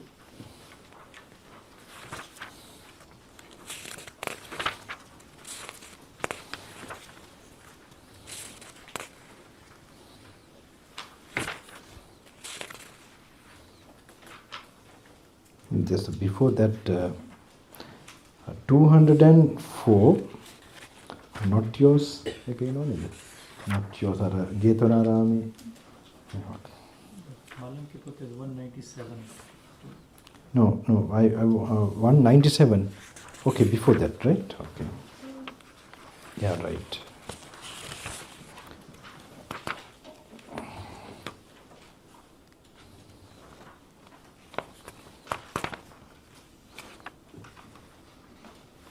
Um, 197. Single එකද අද වෙලා? චපස් ආයතන. මේ page එක 200. 200? මාළුන්ගේ පුත. ඔව්. මාළුන්ගේ පුත 211. 211. Then the Venerable Malankiputta approached the Blessed One and said to him, Venerable Sir, it would be good if the Blessed One would teach me the Dhamma in brief, so that having heard the Dhamma from the Blessed One, I might dwell alone, withdrawn, diligent, ardent and resolute. Here now, Malankiputta, what should I say to the young bhikkhus when a bhikkhu like you, old-aged, burdened with years, advanced in life, come to the last stage, ask me for exhortation in brief?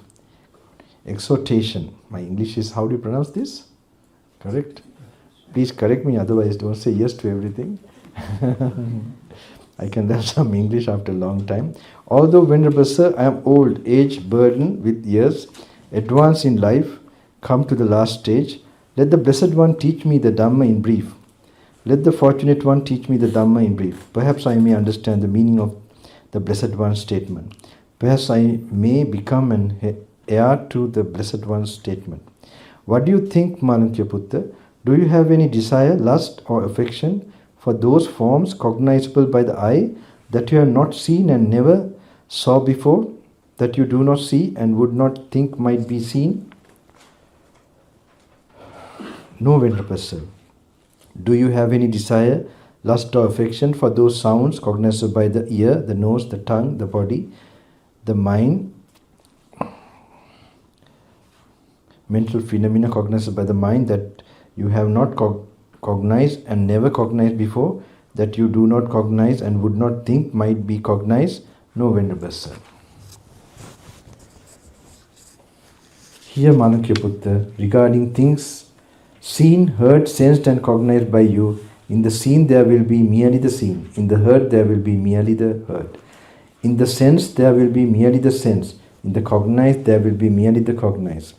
When, Malankiputta, regarding things seen, heard, sensed and cognized by you, in the seen there will be merely the seen, in the heard there will be merely the heard, in the sense there will be merely the sense, in the cognized there will be merely the cognized, then, Malankiputta, you will not be by that. When, Malankiputta, you are not by that, then you will not be therein. When, Malankiputta, you are not therein, then you will be neither here nor beyond, nor between the two, in between the two. This self is the end of suffering. I understand in detail, Venerable Sir, the meaning of what was stated by the Blessed One in brief. Having seen a form with mindfulness muddled, attending to the pleasing sign, one experiences it with infatuated mind and remains tightly holding to it. Many feelings flourish within, originating from the visible form, covetousness and annoyance as well, by which one's mind becomes disturbed. For one who accumulates suffering, thus Nibbana is said to be far away, having heard a sound with mindfulness muddled. So in all these cases, unmindful, without wisdom, when you are experiencing something. So next one, next page, when firmly mindful, one sees a form. One is not inflamed by lust for forms. One experiences it with dispassionate mind and does not remain holding it tightly. One fares mindfully in such a way that even as one sees the form and while one undergoes a feeling, suffering is exhausted, not built up. For one dismantling suffering thus, Nibbana is said to be close by.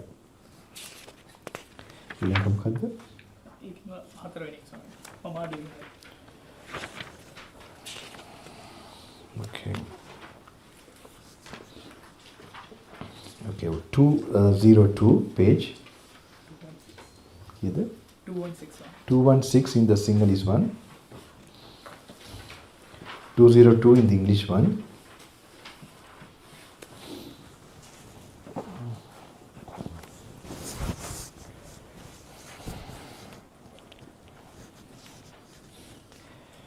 Because I will teach you about one who dwells negligently and about one who dwells diligently. Listen to that. And how because does one dwell negligently?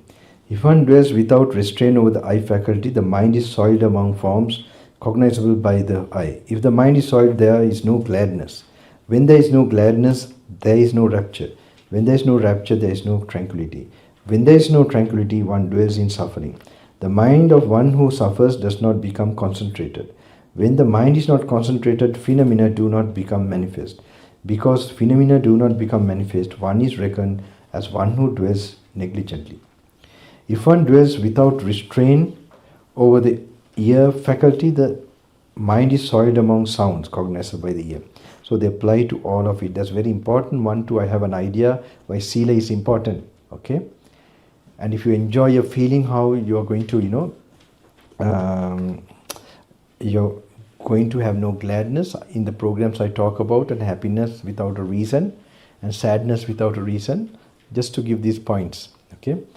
So that most of us have sadness without a reason, and you must change it to happiness without a reason. Okay? You might look mad, but laughing for no reason. But anyway, this is the real happiness. It is in such a way, bhikkhus, that one dwells negligently. And how, bhikkhus, does one dwell diligently? If one dwells with a restraint over the eye faculty, the mind is not soiled among forms cognizable by the eye. If the mind is not soiled, gladness is born. When one is gladdened, rapture is born. When the mind is uplifted by rapture, the body becomes tranquil. One tranquil in body experiences happiness. The mind of one who is happy becomes concentrated. When the mind is concentrated, phenomena becomes manifest. Because phenomena becomes manifest, one is reckoned as one who dwells diligently. So it's applied to all others, okay? Because I want to go through this fast. ඊට පස්සේ අර මම නෙමෙයි කියන්නේ. Number 8, sir. Okay. Okay. So in page number 204, 219, sir. 219, the single is 1, and the English one 204. Not yours. Because whatever is not yours, abandon it. When you have abandoned it, that will lead to your welfare and happiness. And what is it because that is not yours? The eye is not yours. Abandon it. When you have abandoned it, that will lead to your welfare and happiness. Apply it now. When you're reading that, just now you look at your own eye. Okay, from your mind, of course. Eye is not yours. Abandon it. When you have abandoned it, so that you can practice it at your dentist, at your medical checkup. No nervousness. And when you have abandoned it, that will lead to your welfare and happiness. Forms are not yours. Eye consciousness is not yours. Eye contact is not yours.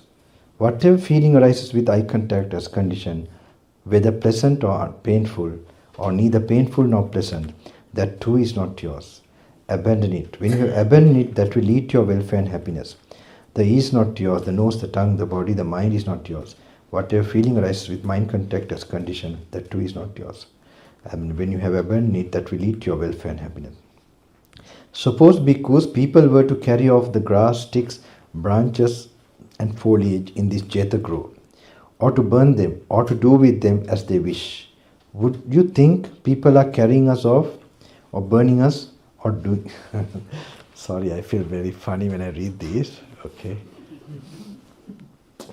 Because nowadays it's different, okay? But here it's a very rare thing. It's a very difficult thing. I'm very glad that Bhante has made this place. Okay, really, because this here is really it's a platform and it's necessary a place, otherwise this will not progress. There won't be a place where there can be Sangha and then start to generate.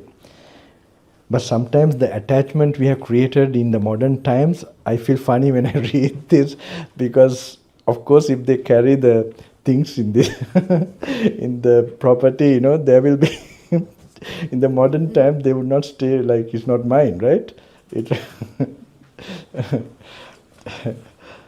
I'm reading this in my own monastery also, but hopefully this only I'm telling conventionally my monastery. I have put it to this trust, and hopefully I don't have that this thing. They'll have to be involved in those things. People are coming to cut the trees and this from, but I think no, it's not worth it. I don't think it's worth it. We must think the bigger picture, of really we are going to leave all the sankara. This should be really a living thing to you. You must not see very long you are living. Your mind should see very fast you are leaving this planet or this whole body going to. I think this is very important. So that you're really working for. Now even my father, I see, is 82, and then he he had plans, like he accumulated some money and he thought that this are all plans in the idea, but nature took over so fast, so the time went. So this I saw when I was 18 in my meditation. So it's like very fast in a kind of a thing, and I also saw my parents in that, like everything disappearing. And that was a Sangvega working, and still in my this thing. Now all these are like duty. It's also like I feel very happy that like I have now like given like this and created some platform and also revealed what Bhante, the way how it's practiced. So who are really interested, that I have nothing kept which I knew. So that part is this thing, but it's not very long. We feel like tomorrow, day after, very long too. Some people tell me, when they feel inspired, Bhante, I will join you. I'm going to be like you. I'm going to join you after 10 years.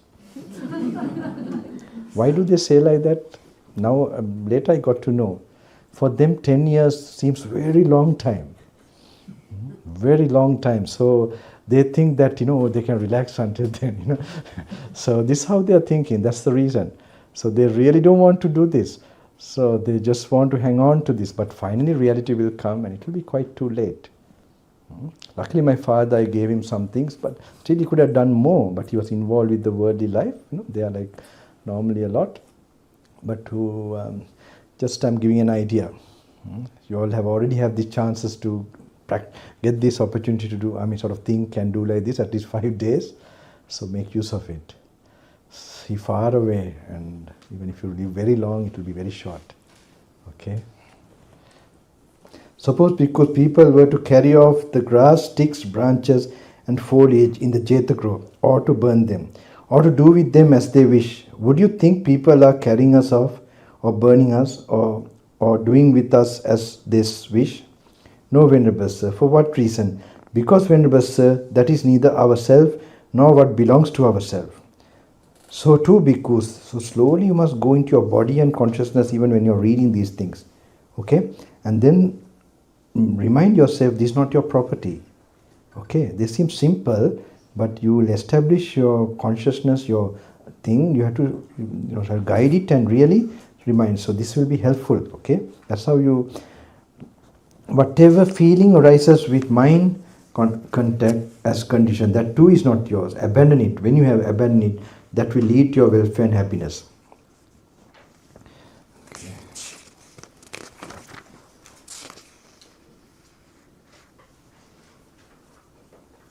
Into the I am superior. Any other one? Upadaya Sutra. Pages like after that was.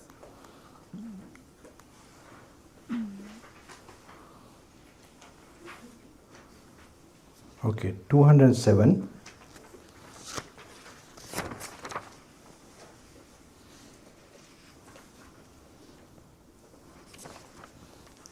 Because when what exists by clinging to what, do pleasure and pain arise internally.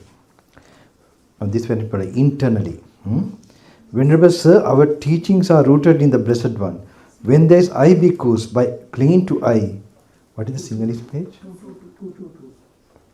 2222.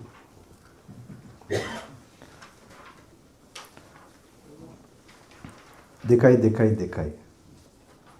Venerable Sir, our teachings are rooted in the Blessed One. Okay, where there is the I, bhikkhus, by clinging to the I, pleasure and pain arises internally. When there is ear, nose, tongue, the body, the mind, by clinging to mind, pleasure and pain arise internally. What do you think, bhikkhus? Is the I permanent or impermanent? Impermanent, Venerable Sir. Is what is impermanent suffering or happiness? Suffering, Venerable Sir. But without clinging to what is impermanent, suffering and subjected to change, could pleasure and pain arise internally? No, Venerable Sir. Is the ear, nose, tongue, the body, the mind impermanent or impermanent? But without clinging to what is impermanent, suffering and subject to change, could pleasure and pain arise internally? No, Venerable Sir. Seeing thus bhikkhus, the instructed noble disciple experienced revulsion toward the eye, ear, nose, tongue, the body, the mind. Experiencing revulsion, he becomes dispassionate. Through dispassion, the mind is liberated. When he is liberated, there comes the knowledge, is liberated. He understands. Destroyed his birth, the holy life had been lived, what had been done. This is the Arahant, when they have really fully got the experience of this how, they verbalize it. Okay? Number 5. Say yes.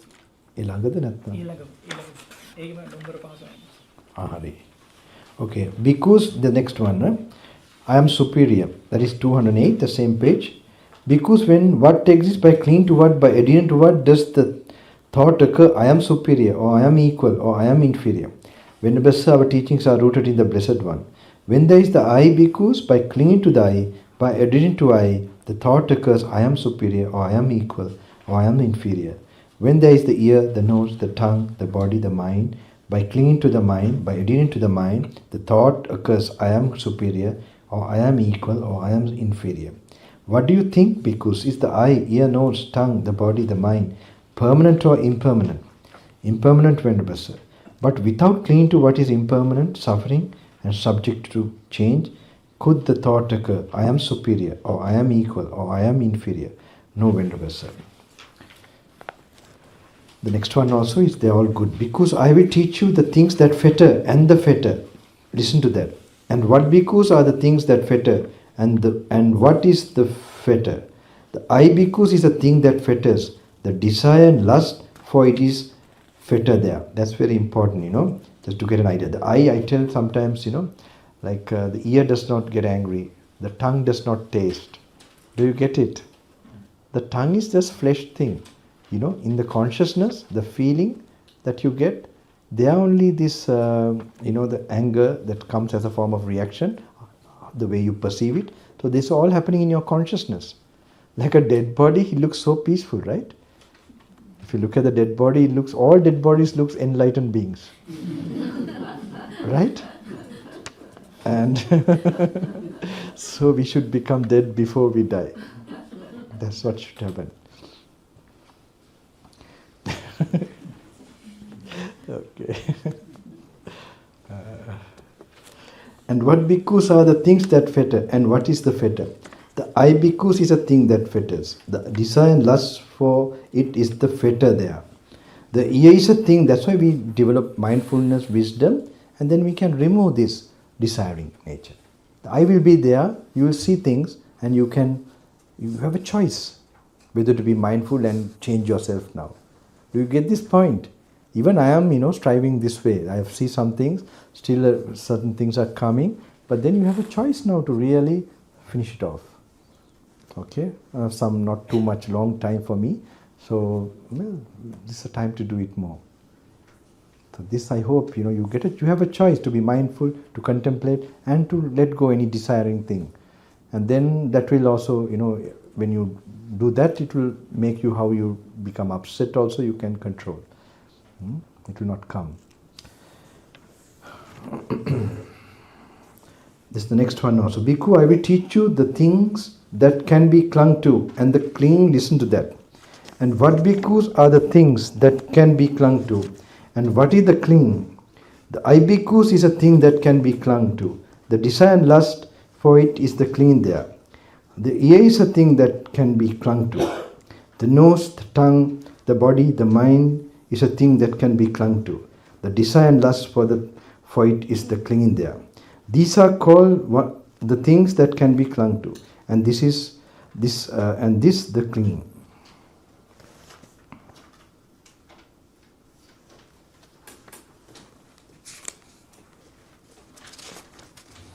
Okay. 210. Next one, no? මාර කියලා එනවනේ. එකක් දාන්න ඉන්නේ. හරි. 228. මනිට පොතක් නැද්ද? You don't have books? 3 of you listening. Very good. Do you? It's boring or what? Okay. I don't think we have extra books. Maybe I think some books have disappeared also or something. Because am I right?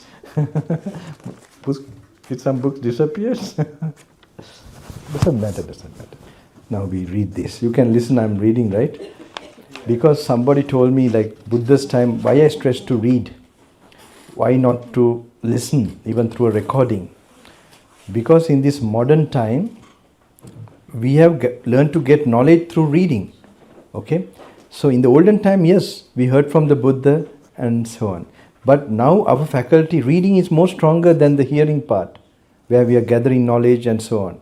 So we must use that faculty. And because here, that time, Buddha's time, the hearing was the thing. But today, mostly we have become more full of desire and more this thing. So eyes are working more stronger. Because there are forms cognizable by the eye that are desirable, lovely, but not through the phone. You must try to reduce this phone activity, but only maybe for your work purpose. That's opening up the Kama Loka so much. So if you have to live in the Kama Loka, we all have to live in the sensual world. So that's really a must. I don't see, real old teachers and all that. This is quite a thing that opens up. It's a device, that device to the sensual world so much. So it's easy for sensual activities, that's very convenient, all that. So anyway, we have to use it really for our purpose of conducting things that we have to do. But like GPS and all that, you can't you can't drive even without it. But other things you really have to, which will, even entertainment, everything, you are going to delay your experience. You can keep on. My teacher gives a nice story those days about sensual things. Like there was a fire, in a cellar. There has been like a cellar, or what you call a cellar is where you keep all the beer and all these things, right? Underground, right? Normally. So like this building was on fire. So people went to bring the beer cases and, wine and everything. So when they came, some thought, oh, this is a good chance. Nobody's looking, so I will have. When you laugh, I am doubting whether you also did that. So now you have to control your laugh, right? Otherwise, anyway, I'm sorry. No police, no problem. So what happened? Now everybody's going to laugh. What to do? All have been doing that. Huh? So you go. They were going to the cellar, and then one of them they were drinking, and he lost his idea. This was burning and everything. He kept on drinking, and all others, like whoever came out, they went, and this all collapsed, and he burnt with that.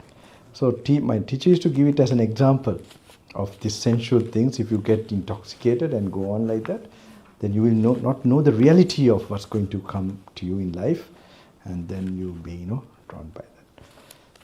So I don't know how I remember this after a long time. First time I'm telling in a program, it just came to my mind. He had this small ways of explaining, I don't know, I'm sure he's not here because definitely, the way he practiced was very, very different.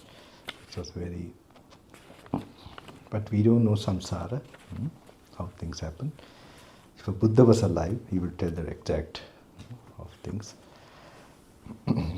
210.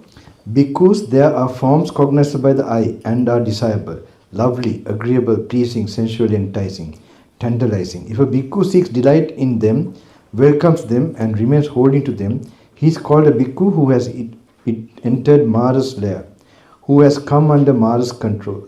Mara's snare has been fastened to him so that he is bound by the bondage of Mara, and the evil one can do with him as he wishes. There are bhikkhus sounds cognizable by the ear, the nose, the tongue, the body, the mind, mental phenomena cognizable by the mind that are desirable, lovely, agreeable, pleasing, sensually enticing, tantalizing. If a bhikkhu seeks delight in them, the evil one can do with him as he wishes. There are bhikkhus forms cognizable by the eye that are desirable, lovely, agreeable, pleasing, sensually enticing, tantalizing. If a bhikkhu does not seek delight in them, does not welcome them, and does not remain holding to them. He is called a bhikkhu who has not entered Mara's lair, who has not come under Mara's control. Mara's snare has been unfastened from him, so that he is not bound by the bondage of Mara, and the evil one cannot do with him as he wishes. There are bhikkhus sounds. Okay, the same thing, right? Please. Second one also third one? No, no. Take number 5. Sakka. Okay.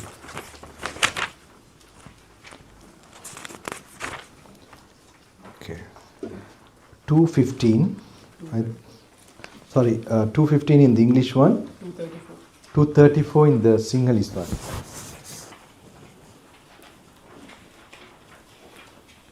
This is very important. With I think this one relate to my teacher's explanation of the last breath, how the Arahant keep his attention to the last breath. This conditioned nature of consciousness and depends on clinging as well as karma. When they are absent, then the Arahant could keep full attention. Not just then the conditions for consciousness won't be there. Anyway, blessed. On one occasion, the Blessed One was dwelling at Rajagaha on mountain Vulture's peak. Then Sakka, the Lord of the Devas, approached the Blessed One, paid homage to him, stood to one side, and said to him, Venerable Sir, what is the cause and reason why some beings here do not attain Nibbana in this very life? And what is the cause and reason why some beings here attain Nibbana in this very life? There are Lord of the Devas, forms cognizable by the eye, that are desirable, lovely, agreeable, pleasing, sensually enticing, tantalizing. If a bhikkhu seeks delight in them, welcomes them, and remains holding to them, his consciousness becomes dependent upon them and clings to them. A bhikkhu with clinging does not attain Nibbana. There are Lord of the Devas, sounds cognizable by the ear, mental phenomena cognizable by the mind, that are desirable, lovely, agreeable, pleasing, sensually enticing, tantalizing. If a bhikkhu seeks delight in them, welcomes them, and remains holding to them, his consciousness becomes dependent upon them and clings to them. A bhikkhu with clinging does not attain Nibbana. This is the cause and reason, Lord of the Devas, why some beings here do not attain Nibbana in this very life.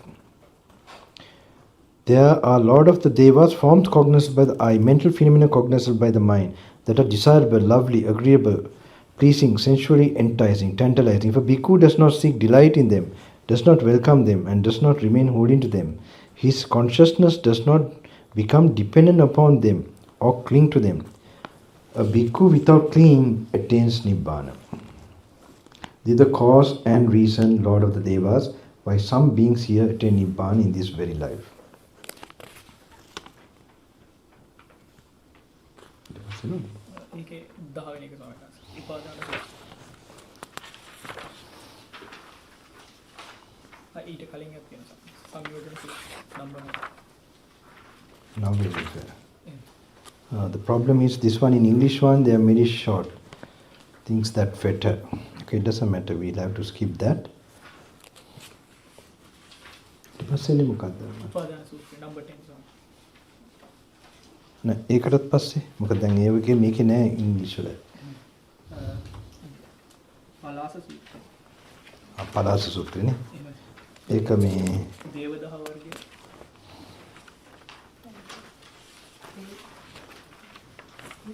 255.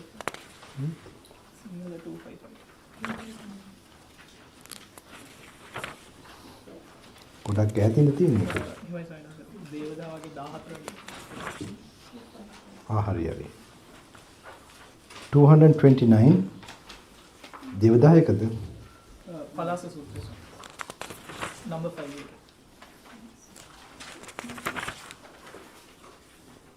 Okay. 233 255. ඒක අර මේ ජේතවනාරාම ගැනම නේද ඉන්නේ? ජේතන එහෙම නෑ sinus. මගදී ළඟයි. අර ජේතවනාරාමයේ අර බඩු උස්සගෙන යනකොට ඒකම නේද ඉන්නේ? හරිනේ. එහෙමයි. හරි හරි. 233 Because whatever is not yours, abandon it. When you have abandoned it, that will lead to your welfare and happiness. And what is it? Because that is not yours. The eye is not yours, abandon it. When you have abandoned it, that will lead to your welfare and happiness. The ear is not yours. The tongue, the body, the mind is not yours. Abandon it. When you have abandoned it, that will lead to your welfare and happiness. Suppose because people were to carry off the grass, sticks, branches and foliage in the Jeta grove, or to burn them, or to do with them as they wish, would you think people are carrying us off, or burning us, or doing with us as they wish? No, Venerable Sir. For what reason? Because, Venerable Sir, that is neither our self, nor what belongs to ourselves. So too, Bhikkhu, the eye is not yours. Ear, the nose, the tongue, the body, the mind is not yours. When you have read this before. So when in this practice, when you're reading, it's like you have never read before. You'll be reading again. So it's like that's very important. Okay. So it's like if you're taking it as an information, it's very boring. Because you have read it before, you know it, all right? But now if you're taking it as an exercise, that you are looking at yourself again and trying to see these parts are not yours, that's a different thing. Okay, that's what you are supposed to do. So it's very different, like if someone will also, this is like very, just like book reading, someone will feel it. But it's not like that. It's stimulating you to go within and to have an experience. So you're getting familiar to have mindfulness and contemplation using this. This is for that purpose. This is also very important. ඊළඟ තියෙනවනේ. එතනම තියෙන්නේ. Which page? 255. Single එක 255 and the English one 230, same page, impermanent with a cause. Because the eye is impermanent, the cause and condition for the rising of the eye is also impermanent. As the eye has originated from what is impermanent, how could it be permanent? The ear is impermanent, the nose, the tongue, the body, the mind is impermanent. The cause and condition for the rising of the mind is also impermanent. As the mind has arisen from what is impermanent, how could it be permanent? Now here, because the eye is impermanent, eye is the part of a body, right? The cause and condition for the rising of the eye, what is it? Have you heard it anywhere? According to Buddha, it is, one is karma, one is food. Okay? So, that is how you see the food is impermanent. And the karma, Kayam Purana in the walking meditation also, Bante's walking meditation, that part is there, where Kayam Puranam Kammam, Abhisankatang, Abhisanchetang etang, Anityan Nirodha Dhammam. Kaya, the body is past karma. Abhisankatam, what is constructed. Chetang etang, intended. So that intention and construction is impermanent. Therefore, what comes out of it will be impermanent. It has to be impermanent. So if you really want to get an eternal body, what do you have to do? You have to have no karma and no food. Then what happens? You have no body. Then that's only how it's eternal. You cannot have a body and then it can be... The eye is impermanent. The cause and condition for the rising of the eye is also impermanent. As the eye has originated from what is impermanent, how could it be permanent? The ear is impermanent. The nose, the tongue, the body, the mind is impermanent. The cause and condition for the rising of the mind is also impermanent. These have to be visualized, thought about when you're going, one. Seeing thus, Bhikkhu, the instructed noble disciple experienced revulsion toward the eye, ear, the nose, the tongue, the body, the mind. Experiencing revulsion, he becomes dispassionate. Through dispassion, his mind is liberated. So even this part also, when you're reading, you can just feel like you are realizing it. Okay? And then sort of imagine yourself leaving the body, your own feelings, your own body. Like that, do that exercise. You'll feel light, relaxed. That's kind of contemplation leading to samadhi kind of thing. Wonderful. That's not only suffering with the cause, non-self with the cause.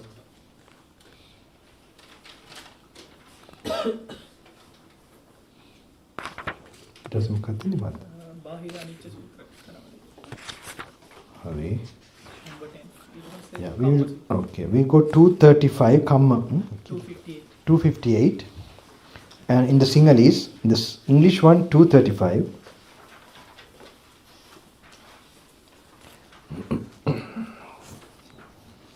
Because I will teach you new and old karma, the cessation of karma and the way leading to the cessation of karma. Listen to that and attend closely. I will speak. And what bhikkhus is old karma? The eye is old karma, to be seen as generated and fashioned by volition, as something to be felt. The ear is old karma. The nose, the tongue, the body, the mind is old karma, to be seen as generated and fashioned by volition, as something to be felt. This is called old karma. And what bhikkhu is new karma? Whatever action one does now by body, speech or mind, this is called new karma. And what bhikkhus is the cessation of karma. When one reaches liberation through the cessation of bodily action, verbal action and mental action, this is called the cessation of karma. For example, say now, the cessation of karma, you are trying to do that to some way. When you are trying to observe sila, and even when you try to attain samadhi through metta or anapanasati, okay, and then when your mind is clear like this, now you are investigating the teachings, contemplating, then suddenly I told you, like, you might get such special clarity. So if that clarity comes, it's really like, you're seeing some reality you have never seen before. Like you're holding a kind of a rope, and if you properly look, you realize it's a snake. Is there a question of letting go? No, you just let go. So that let go effect will happen, and the shock kind of thing, because it's not something you have experienced like. So this is normally in your contemplation. Maybe this retreat very doubtful for me, but if you had there's some karma from past, it's a possibility there. It can be someday. One day we'll have to. Okay. So but you have now, you know the way actually, for my understanding, this is the way it can happen. So if it happens, what happens? You let go, you are dispassionate. That's where when one reaches liberation, so that the mind stops, the body, word, they stop. That means intentions, you will not have any intention. For intentions to happen, you must have greed, hate and delusion. So if the mind is free from greed, hate and delusion, especially delusion, which is then no hate, no greed, then that is Nibbana. And what bhikkhu is the way. So you must see when you read in this, how your practice is actually leading to that. Alright? And what bhikkhu is the way leading to the cessation of karma. It is the Noble Eightfold Path. So it is Noble Eightfold Path has sila, virtue, and samadhi and panya. Alright? So the panya part is your reading, this part. This reading is the panya part. That is practice. Okay? Samadhi, of course, I have told you, when you get up, try to, practice this, to remind yourself to just observe the simple things. Again and again, just the flow. Okay, don't recognize anybody. Maybe you recognize who is cooking here also already. Okay, but I hope, that much you must try to be like alone. Then it's helpful with the Indriya Samvara, the sense restraint practice, and the mindfulness of paying attention to the body and the present moment. Again and again, in toilet, when you're walking. And so it will not come naturally, you have to remind yourself. Your mind will go to the old habit again and again. That will improve anytime you're sitting for meditation. So and thus, because I have taught old karma, I have taught new karma, I have taught the cessation of karma, I have taught the way leading to the cessation of karma. Whatever should be done because by a compassionate teacher out of compassion for his disciples, desiring their welfare, that I have done for you. These are the feet of trees, because these are empty huts. Meditate, because do not be negligent, lest you regret it later. These are instruction to you.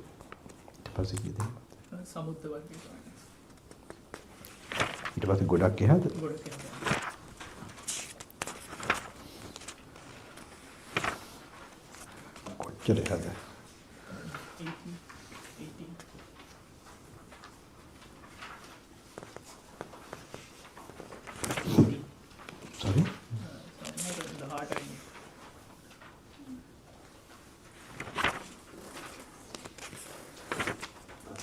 Okay, 250, 270, 278. No, it's in the Sinhalese one. Okay, 278. English one is 250. I think she must be having all the reference. Do you? No. You now only find. I read this one. Okay.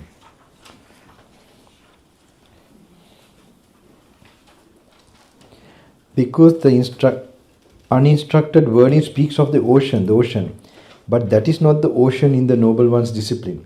That is only a great mass of water, a great expanse of water. The I bhikkhus is the ocean for a person. Its current consists of forms. One who withstands that current, consisting of forms, is said to have crossed the ocean of the I with the waves, whirlpools, sharks and demons. Crossed over, gone beyond, the Brahmin stands on high ground. The ear bhikkhus is the ocean for the person. The mind is the ocean for a person. Its current consists of mental phenomena. One who withstands that current consisting of mental phenomena is said to have crossed the ocean of the mind with its waves, whirlpools, sharks and demons. Crossed over, gone beyond, the Brahmin stands on high ground.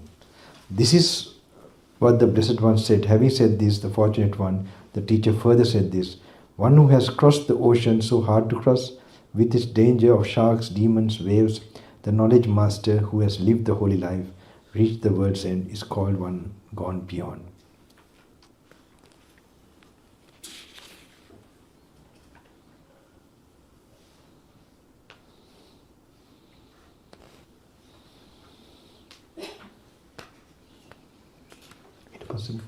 ඒකේ පස්වෙනි එක සොයන්න.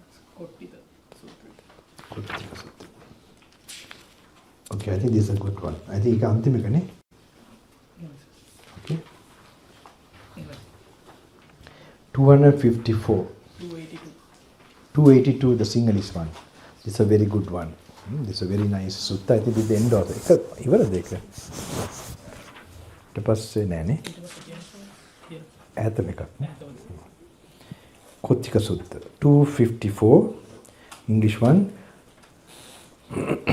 On one occasion, the Venerable Sariputta and the Venerable Mahakotita were dwelling at Varanasi, in Deer Park in Isipatana.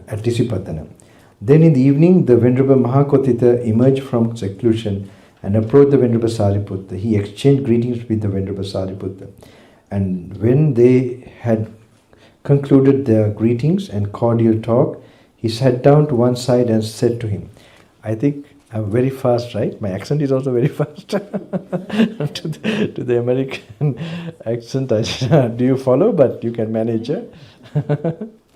All right. How is it, friend Sariputta? Okay. Greetings and cordial talk. He sat down to one side and said to him, how is it, friend Sariputta? Is the I the fetter of forms, or are forms the fetter of the I? Is the ear the fetter of sounds, or are the sounds the fetter of the ear? Is the mind the fetter of mental phenomena? Is all for 6 sense organs, right? Or are mental phenomena the fetter of the mind? So this is very important. Just have, friend Koti, the I is not the fetter of forms, nor are forms the fetter of the I, but rather the desire and lust that arise there in dependence on both. That is the fetter there. The ear is not the fetter of sounds, nor are sounds the fetter of the ear, but rather the desire and lust that arise there independent on both. That is the fetter there. The mind is not the fetter of the mental phenomena, nor mental phenomena is the fetter of the mind, but rather desire and lust that arise there independent on both. That is the fetter there. Suppose, friends, a black ox and a white ox were yoked together by a single harness or yoke. Would one be speaking rightly if one were to say, the black ox is the fetter of the white ox is the fetter of the black ox? No, friend. The black ox is not the fetter of the white ox, nor is the white ox the fetter of the black ox, but rather the single harness or yoke by which the two are yoked together. That is the fetter there. So too, friends, the I is not the fetter of forms, nor are mental phenomena the fetter of the mind, but rather the desire and lust that arise there independent on both. That is the fetter there. If, friends, the I were the fetter of forms, or if forms were the fetter of the I, this living of the holy life could not be discerned for the complete destruction of suffering. But since the I is not the fetter of forms, nor are forms the fetter of the I, but rather desire and lust that arise there in dependence on both is the fetter there. The living of the holy life is discerned for the complete destruction of suffering.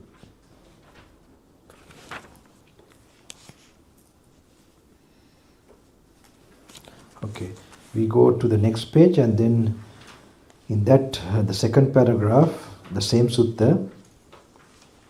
In this way, too, friends, it may be understood how that is so. There exists in the Blessed One the I. The Blessed One sees a form with the eye. Yet there is no desire and lust in the Blessed One. The Blessed One is well liberated in mind. There exists in the Blessed One the ear. The Blessed One hears a sound with the ear. There exists in the Blessed One the nose, the tongue, the body, the mind. The Blessed One cognizes mental phenomena with the mind. Yet there is no desire and lust in the Blessed One. The Blessed One is well liberated in mind. In this way, friends, it can be understood how the eye is not the fetter of forms, nor forms the fetter of the eye, but rather desire and lust that arise there in dependence on both is the fetter there.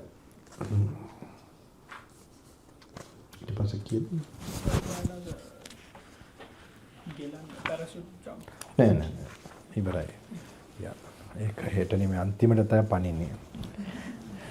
They want the parachute jump sutta, which I have, it is the last one.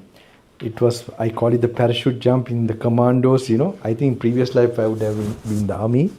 So it's like the commandos, they have training. The parachute, this thing with a mission. Mission and training goes together. So this is the last instruction given to be my teacher of the suttas. So it's actually called the time has come. Time has come to jump. So that's a very important title. Under that he had some few suttas. So that is it, not tomorrow, day after tomorrow. Okay, I will read that.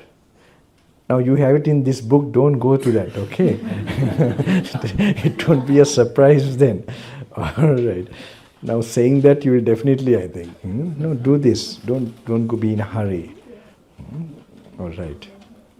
There's a purpose for all this. I felt how wide the Bhante, had these suttas, all this practice, and it's leading to something we have to pass. We have to master. It's very, very helpful. It's a comprehensive this thing for insight as well. So last time I'll have some questions, and maybe it will be time for me to go for a walk if it gets too dark. And on my way to, maybe I might meet Venerable also. I don't know. Do you have time? No. Tomorrow or the next day? Tomorrow? Oh, Yeah. okay, yeah, we can do that. Yeah. Tomorrow evening I have a program. So morning I'll come for like maybe I'll come, You don't need me to be here. Maybe 1 hour or something like that I might just drop by. Okay. And day after tomorrow, day after tomorrow program at Sorry, Apindapata.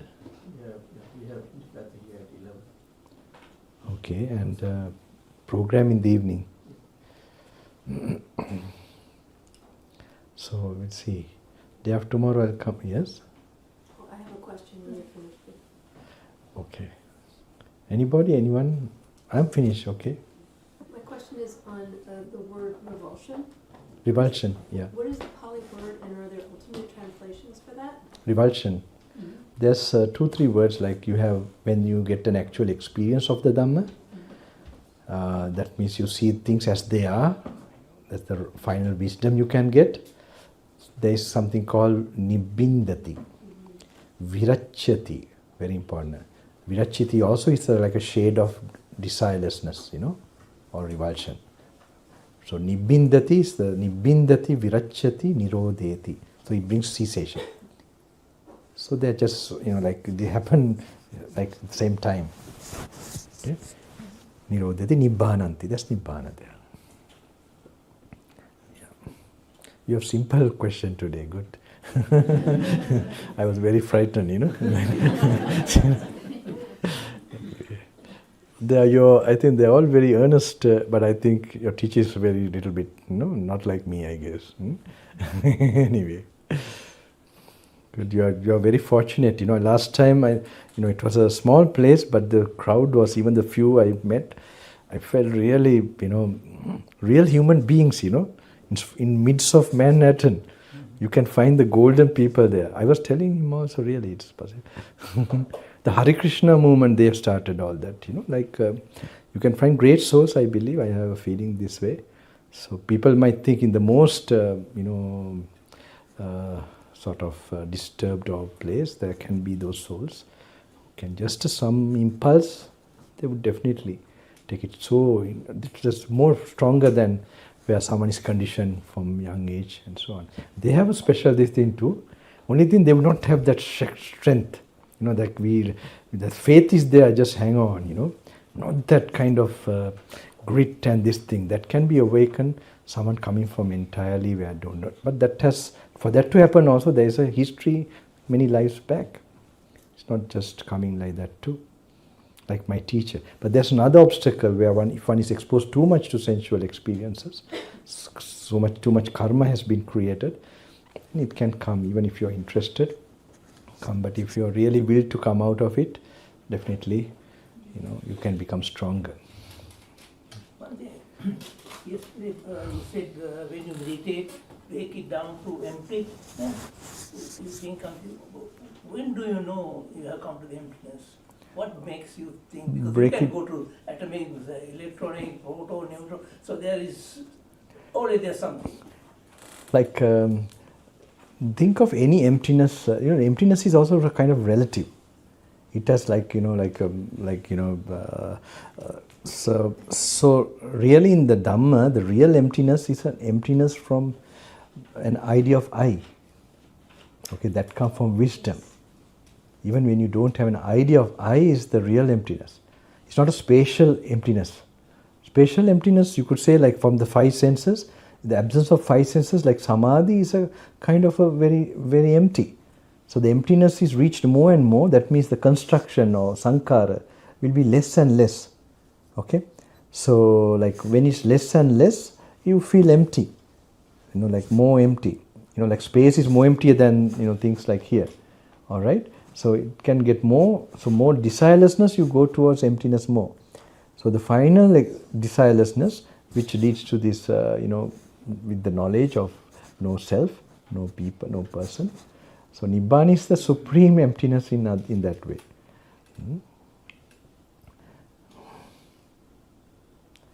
So I know electrons, protons, this is in the material planes, so that's a very, very final way of sort of this thing. Now when you close your eyes also, it's kind of, you can have an idea, you don't see anything, like a dark, this thing. Okay, I don't know which one I was telling how to think. I think maybe the one where I told to think like it's empty, and from Nibbana you think how you're born and so on, like that part. Like when a body gets formed. You said when you do meditation, you look at something and then try to see where until you see nothing. Something like that. Okay. When you contemplate, just use it to sort of feel light. That's important. Okay. So when you applied what is said here, if you have invisible hands or invisible mind, the mind is so kind of invisibly holding on to. I told some of my, like in the forest, some experience where like robbers were looking after me, and that time I was touched with a lot of poison leaves, and I was really not well, so they were looking after me, but I wanted to overcome that pain through samadhi, and I was unable. And then I remembered my teacher explained to us about the Anatta Lakkana Sutta. You see how to apply. We have already learned to do that. So I started to recite that and slowly use it for my awareness, looking at my own body and feelings. Soon as I did that simple awareness that this feeling is not the way I want, okay, it is pain. So what is not in my control is not me. When I applied that simple thing, there I suddenly felt the pain was reducing. So the pain is an experience within me, and then I realized I was very, very, very, I had a lot of faith in the teaching. In the midst of pain that I was, so I realized that I was wondering what happened to me. for that to happen. So I continued the contemplation and I was not feeling the pain. So the way I reasoned out was that though we have said we have left the home and gone, like we are still invisibly clinging to our body feelings and, like our experiences.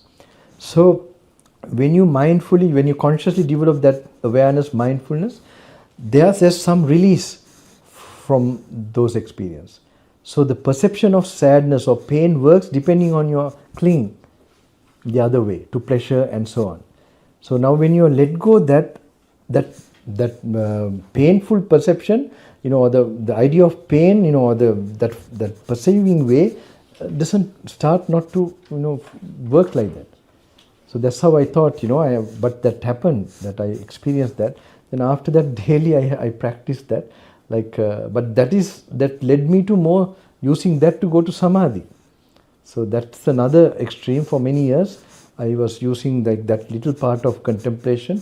So that is not good. Then you're going to more feelings, of peacefulness. So it's not allowing that more deeper contemplation. So you should be reading. Now only I'm doing it for you all and telling you all, and I'm also doing, which I did as a young boy. So I know that this was going to samadhi, but I was nobody to really. So until 2 years back, this yogi, he told me the importance of this book and told me how it will open up everything in your brain. And he said this is the highest meditation, that if you do this, we will have to look for you. Like that he encouraged me. I told the story, right? First day I told. So many things I told you on the first day. Maybe it's okay. All right. Anybody else? You are so dangerous person. What do you anyway. Okay. No, I'm joking, right?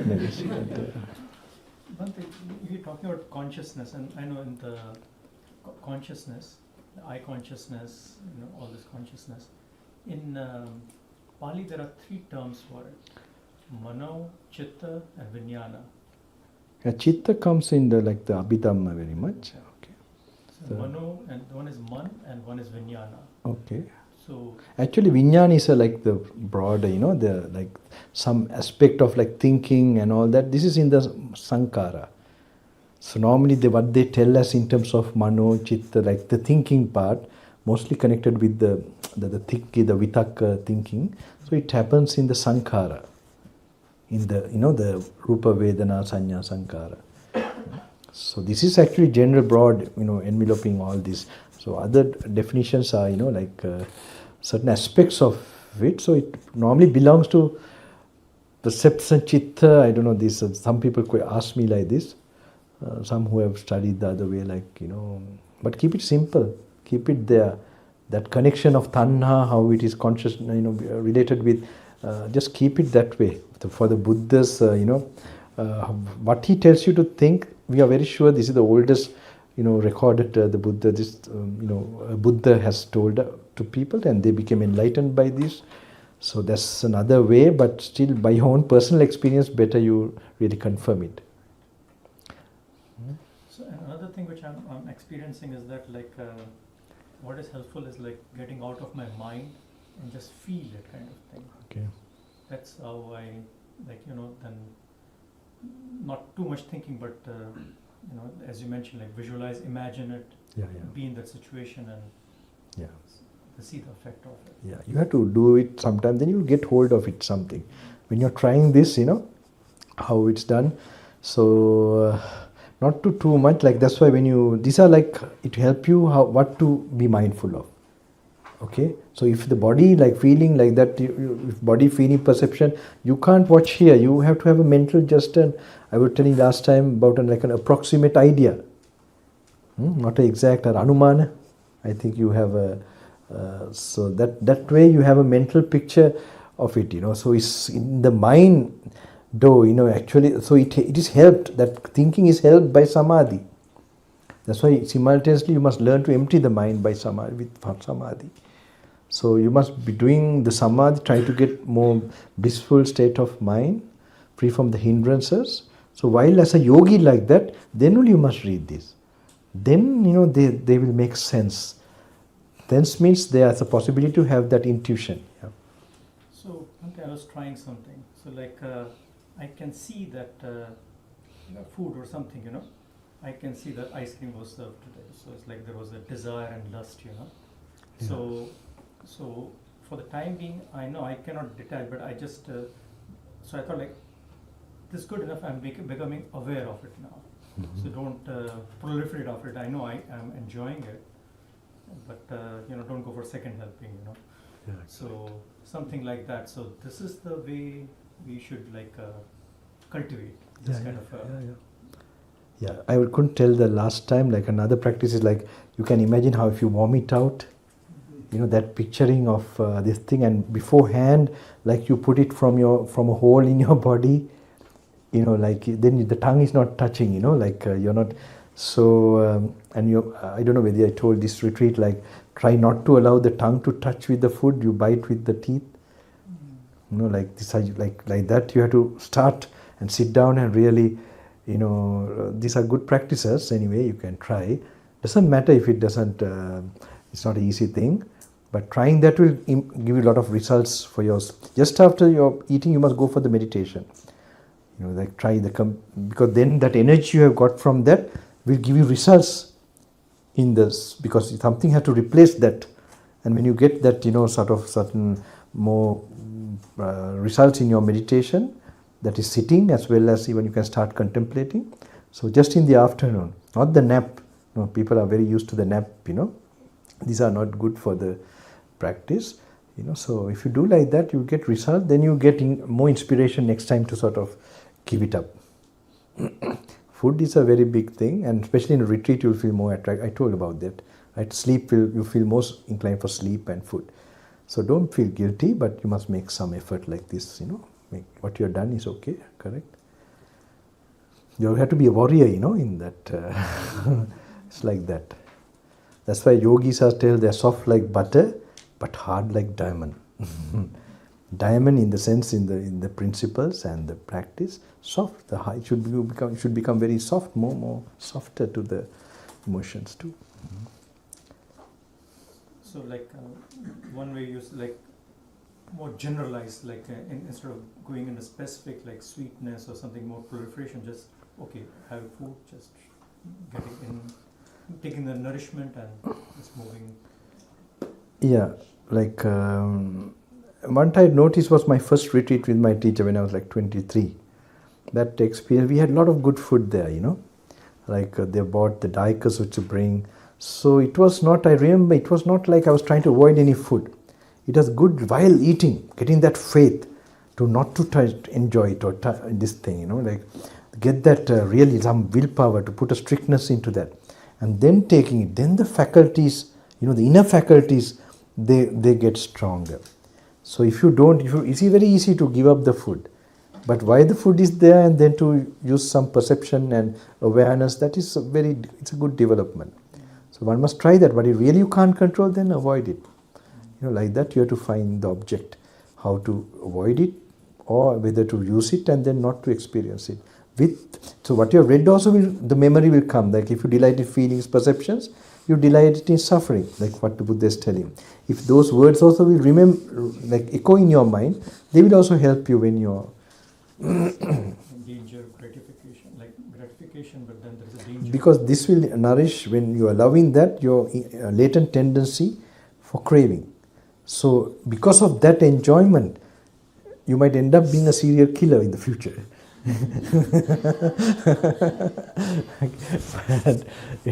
Because I'm just telling you, like the sensual nature, you have put one more this thing to kind of, so that won't happen like that.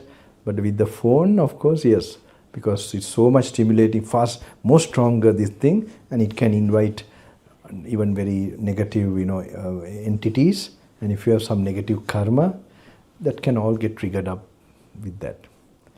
The second thing is like this mind, like thoughts, we are like, comes ideas, like, this I can do better, or this is I need to do, So what is your suggestion for restraining them? There are three things I forgot to tell now. When you're telling me, I'm getting this, like you have distraction for food. Your distraction for food will be more, Okay, and then for sleep will be more. Something called like mental proliferation. You know, you will have this daydreaming thing, and for more thinking will increase in that way.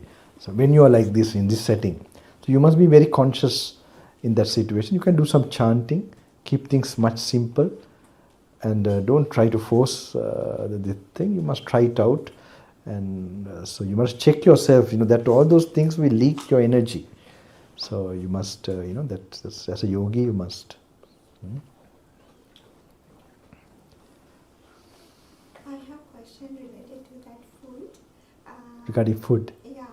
So when we practice that, when we do something like this, when food touch the tongue, we see the sensation is rising and then passing. Okay. Something like that. If we practice more. Yes, that can be also. You can see now when it touches, you get tongue consciousness, and in that when that only you recognize as with it's chocolate or something, you know, perception. So this way you can see. Otherwise, it's muck. It's just becoming muck actually. If you take away the so mentally you can picture like that, and if you're really not allowing the feeling to, you know, the so it's like this. You have the frontal cortex. That is where we are thinking, you know, you're mindful and this is working. So if you enjoy the feeling, the reptilian brain is working.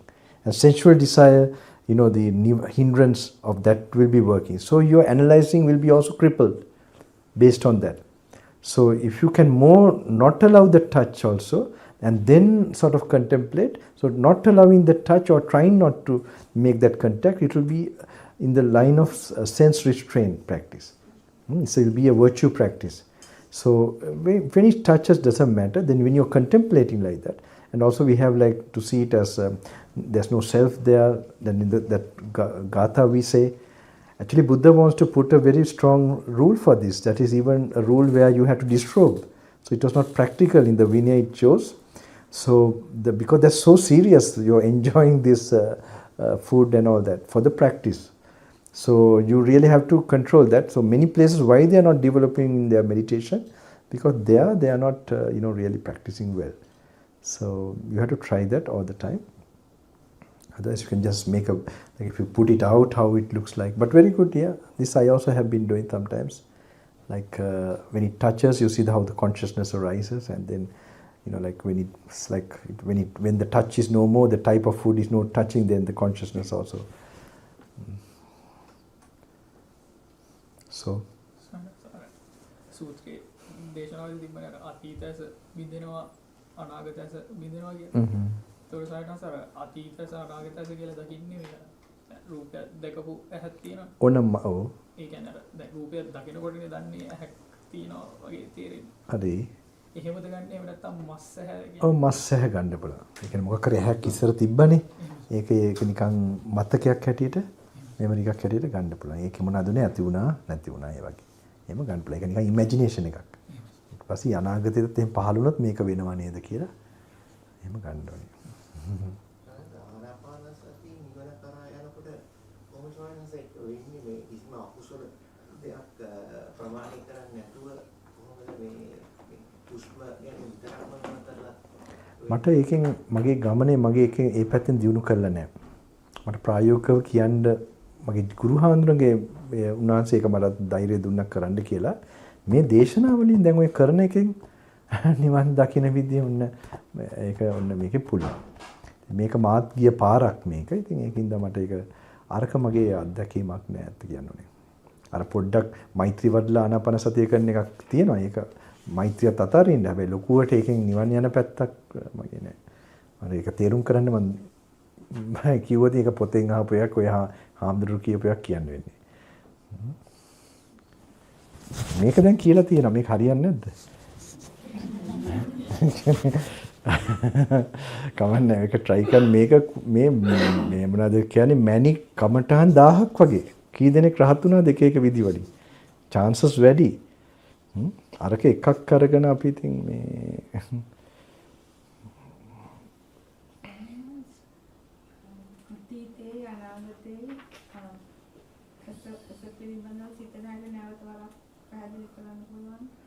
ඇස නැති වෙලා නැති වෙන එකද? ඒක දැන් නිකන් හිතන්න පුළුවන් අර කියමුකෝ අපි ඊයේ හමුුණා නේද මෙතන? ඊයේ මෙතන හම්බුණාද මතකද ඒක? ඇයි? ඊයේ හැන්දෑවේ? හරි කමන්නේ කවදද අර පළවෙනි දවසේ හම්බුණා නේද? එදා හිතන්න එදා තිබ්බ ඇහැ පොඩ්ඩක්වත් වෙනස් වෙලා නැද්ද දැන් වෙනකොට? අන්න ඒක වෙනස් නොවි තිබ්බ ඇහැක් තිබ්බද කවදාකවත්? කවදාකවත් එහෙම ප්‍රශ්න කරන්න ඕනේ. වෙනස් නොවි තිබ්බ ඇහැක් කවදාකවත් තිබ්බද? ඔය වෙනස් වෙන එක වුණාමනේ නේද? ඉස්සර වෙච්ච ඇස්වල. ඉතින් අනාගතේ ඇහැක් පහළ වුණොත් වෙනස් නොවි පවතීද?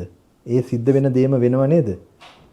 ඔක හරියම නිකන් වෙනවා කියලා අපි නිකන් වචන වලින් කියන්න පුළුවන්. ඒක හිතට ගන්න ඕනේ හරියට ටිකක්. ඒක තමයි භාවනාවක් වෙන්නේ.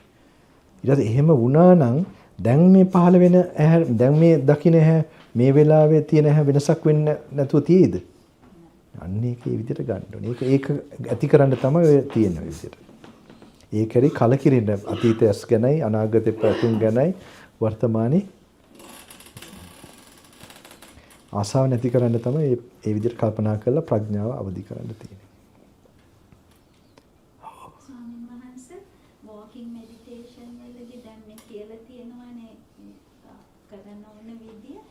නෑ ඒක විතරයි. ඕක සාම්පල් එකක් ගුරු හාමුදුරන්ගේ. මේ කියවන එකක් වුණත් කරන්න පුළුවන් තනියම. අතීතං පහිනන්තං අනාගතය ඇවිල්ලා නැහැ පච්චුප්පඤ්ඤස් ධම්මේසු තත්ත විපස්සිති.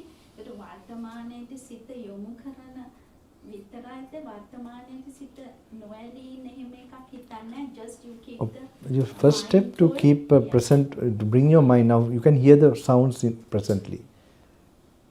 Can you hear any sound? Yes.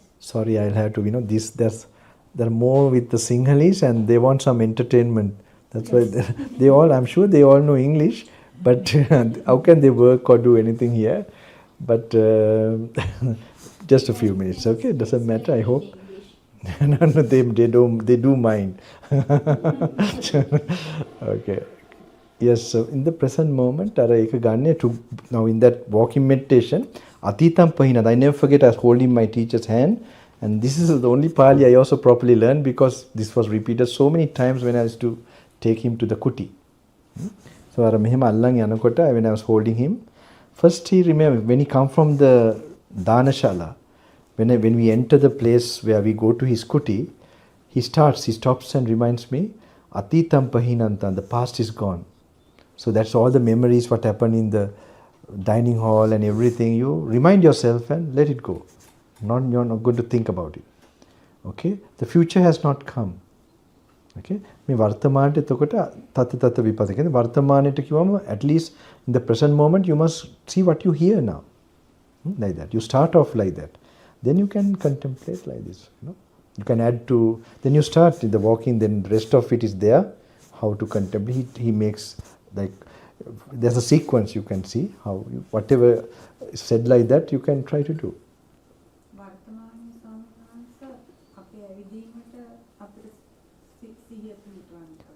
ඒක අඩියටත් ගන්න පුළුවන් ගොඩක් වෙලා නෙමෙයි. ඒ පොඩි වෙලාවට ශබ්ද දැන් ඇහෙන ශබ්ද වලට ගන්න පුළුවන්. ඒක තමයි හොඳම. පේන ටික නිකන් හොඳට නෝට් කරන්න පුළුවන්. සූත්‍රයක් කටපාඩම් කරගෙන අඩියට හිත තියන්න නැතුව ඒක කියව යන්න පුළුවන්. ඔව් ඒක කියවන්න පුළුවන්. ඒ කියවන එක කල්පනා කරන්න පුළුවන්. හැබැයි ගොඩාක් කල්පනා කරන ආයි පොඩ්ඩක් අඩිය ගැන කල්පනා කරන්න පුළුවන්. අනේ වගේ මාරුවට.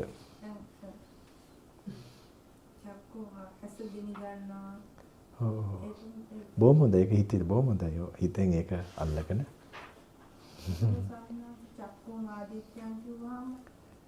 ඒක හිතෙන් හිතන්න ඕනේ. ඒක දැන් ඒකේ පටිසම්පාදෙම තියෙනවා මේ සූත්‍රේ. ඔව් එහෙමයි ගන්නෙ මස් ඇසනේ. මස් ඇස ගිනි ගන්නවා කියන්නේ රාග ද්වේෂ මොහොනේ. ඒක හරි එහෙමයි හිතන්නේ ඒක නිකන්. නැත්තම් ඒක නිකන් මේ මොකද ඒක කියන්නේ මේ ලයිටර් එකක් පත්තු කරලා එකක් වෙනව නෙමෙයි. කෙලස් වලින් defilements වලින්. හැබැයි ඒක වටිනා සූත්‍රයක්. ඒකෙන් රහත් වුණා 1000ක් විතර. The what is this Aditya Pariyaya Sutta is a very special one. It has the full vipassana in it. Whole Paticcasamuppada is there. Skandha Sadhya Salaya, Buddha's mastery, as a great master, how we and those yogis or they ඒගොල්ලන්ට බලන්නේ සීලය Buddha didn't tell about sila or samadhi because they already had that. Just that, and that was enough for them. And he related to what they were doing, like some kind of fire worship puja ඒ වගේ කරානේ.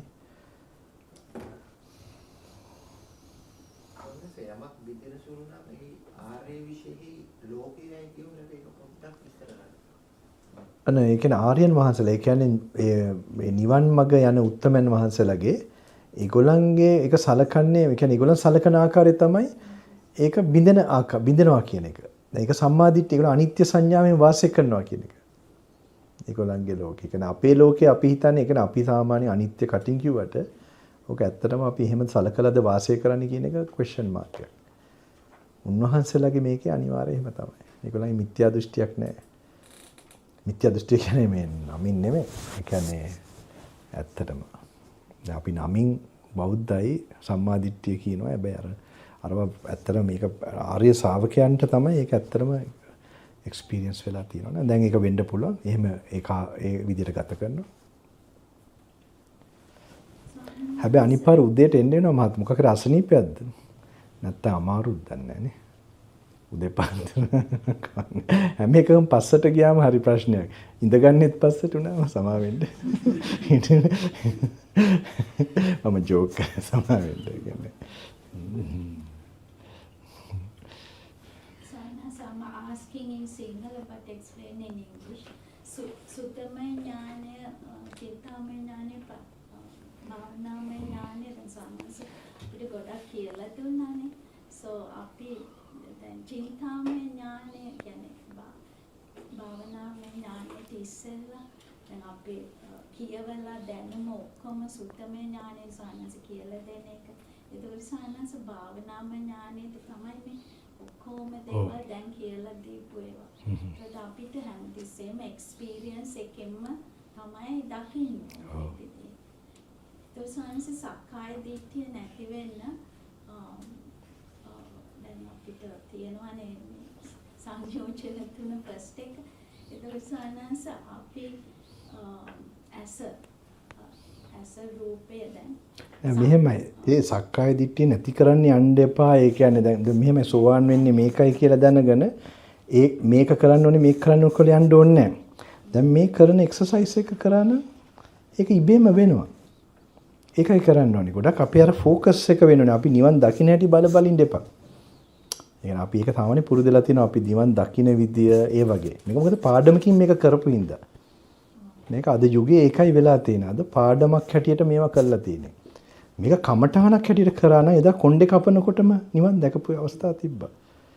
ඒ වගේ මේක සරල කරලා මේක බලන එකකට ගේන්න ඕනේ ෆුල් ફોකස් එක.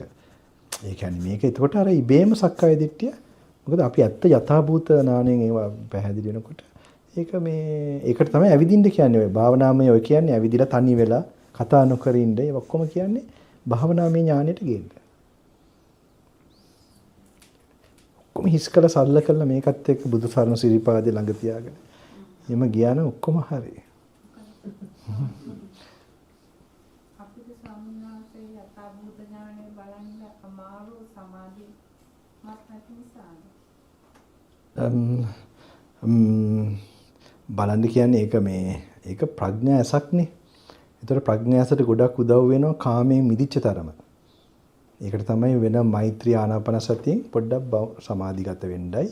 වැඩි හදිස්සි වෙන්න එපා. දැන් මේ රිට්‍රීට් එකේ පොඩි ටේස්ට් එකක් ලැබෙයි ඒකට. ඉතින් මේ මොනවාද මේක වෙනම කියවන එකයි. ඒකේ ඒ විදිහට කල්පනා කරන ඒවයි. චුට්ටක් කරාම එක පාටම යම් මේ මොනවාද ඒ ඇස වැඩ කරන්න ඉඩ තියෙනවා. ඒ කියන්නේ ඒක අද ඉස්කෝලවල ගන්නපු නෑනේ ඒක. ඒක සීලයක්ුත් එක්ක එන සමාධිගත වෙන හිතත් එක්ක ඒවා දිනපතා විඳින්න try කරන්න ඕනේ දැන් මේ පාර. උදේ පාන්දර මොන වැඩක් තිබ්බත් ගිහි ජීවිතේ ඒව පටන් අරන් යම් ටෙස්ට් එකක් අරන් ඒව කරන්න පුරුදු කරන්න ඕනේ. මාව ගෙදර ගෙනියලා ඉතින් ගොඩක් ප්‍රශ්න අහන්න පුළුවන් තාම. හැබැයි මේ බුද්ධ වචනේ පොත් ටික ලැබෙයි මොන හරි කොපි එකක් මන් දන්නේ ෆොටෝ කොපි හරි PDF හරි මොන හරි එතකොට ගෙනියන්න පුළුවන්. Last question, how can we acquire this book? I think PDF, I think I think we can share the PDF if everyone we have enough people, we can bring it to Yes, Sri we Lanka. can contribute. Yeah, Yes, we'll yes. talk about it Yeah. at the retreat. With lot of profit, and they can send some money for me. Venerable සාමාන්‍යයෙන් තව එකක් අර සාමාන්‍යයෙන් දුන්නානේ ඉංග්‍රීසි වලින් එකක් අර මේ බුද්ධාස් qualities. Do you have that in Sinhala? When you read that, it's like difficult, like kind of, to read with the Pali. Which one, Arahang Arahoti or The what? one early morning meditation, that paper. Yeah. Okay, Sinhala version, everybody, like I feel like it. They might try to get it. There must be a Sinhalese one. Yeah. But the Sakman was not right, the previous that one. was fine. Yeah, that was fine. So one. This one. Okay. Because there's a short Paticcasamuppada Bhante says. That's not done in that print. I don't know which one, but that's why I had to correct it. That short means from Vijnana, consciousness, to rebirth. That's for the walking meditation, how we did it. So when that part I recorrected, I think they recorrected it. Okay. That's for the walking meditation. So this is regarding the Bhikkhu Bakali's demise. Yeah. It is mentioned he used the knife. Yeah. So he got liberated after that. Yes. How How come Yeah. So this question came to me also in one of the programs, this commit suicide, some of the monks. So actually, and Buddha tells that he became an arahant, okay? So I would suggest this is no problem if you are an arahant. Okay? If you are not an arahant, then don't think about it also. Okay? If you are an arahant, you can, try to do it. If you are very sure you are an arahant. Being in a retreat like this, I feel something great and I can finish off in 2 days. Yeah, but why do you want to leave this moment to another moment like that, or to leave this place? Normally people want to leave this place, it's not out of some kind of peace or something. There's a negative emotion working. But arahant, we know that what means arahant means no greed, no hate, no delusion. Okay, completely. So such a person, how he takes decisions, so it is justified, that's only he knows. If I try to reason out,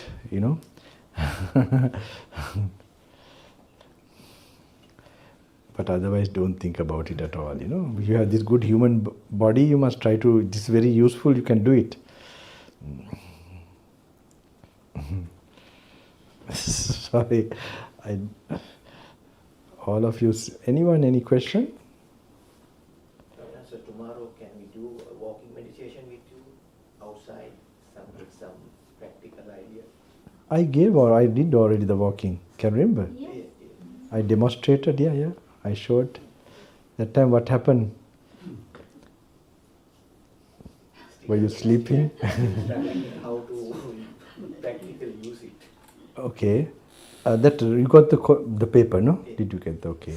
So you must stand and that time to, I told you listen to the sounds and just bring your attention to the present moment.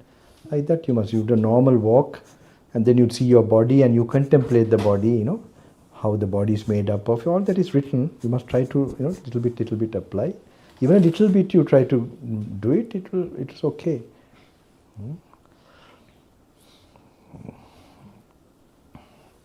You see, tomorrow I have only 1 hour, I'll have to go for Pindapat? No, not tomorrow. And they say I have a program and so on, so let's see.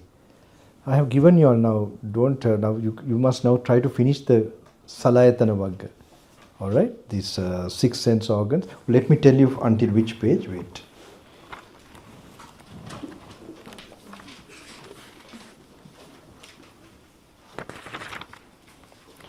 Until Kothika. Which page is that? The one I last... 254, 283 the Sinhalese. So it's a little bit, so if when quite a bit. So tomorrow, day after is there. day after lunchtime. So what you do is, even tonight if you have some time, little you can start reading. And read the Sammaditthi Sutta also, I told you before to read that part. And little bit with the walking meditation, some interesting ones you can do. But when you know you can't cover, you must make your time properly. Just complete this. Okay, just read. If you don't understand also, doesn't matter. Alright, just read. This is based on a different thing. The Buddha doesn't tell you to do like that. But Buddha will not recommend like 5 days now you come, it's not for your degrees, everything. How long did you spend? 5 years and all that. So this is, I'm trying to just squeeze in something. So this is based on the experience I had with those particular India, my some karma, meetings. So they, even when you read without understanding like that, there's something that happens in your level of positive energy inside in you. So just to make sure you are, even a baby here who does it like that is bound to take something for their future. So I tell you now, if you had some blockages in your samadhi, in your spiritual path, in your material life, and this is my idea, my idea, okay, that this should clear your path. Just do that, all right. So tomorrow, day after that, but try to see, you do the little bit contemplation, try it. And you find, there are a lot of sutras I have to read. Then read fast. Then you find there was some more time that you read too fast. Then try to, go contemplating and do that. And I told you 6 to 12 is only 1 hour for the samadhi, sitting meditation, not more. But the people who have done this the second time is different. They don't have to rush or do anything. I think few are there, no, who are doing the second time or the third or fourth. You only, or is it you only? Anyone anywhere done before this retreat? No? Okay. So in your case, you can, don't rush. The interesting ones which you know from before also, you can go through that and sit down and we'll see.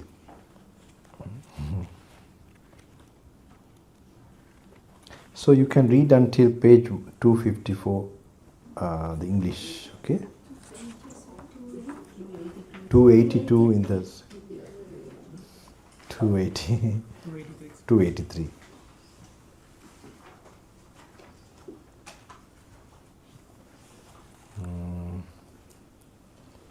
Anything? I don't know. Yes? Okay, when you do the walking, and then you try to be mindful and try to do the contemplation at the same time, do you forcefully bring something you read, or do you wait until something triggers in your mind? Yeah. And then follow that? You must, when you find something interesting that you read, then you can get up and start pondering on that. So I see in this retreat there are some people holding the book, and I think that's also okay.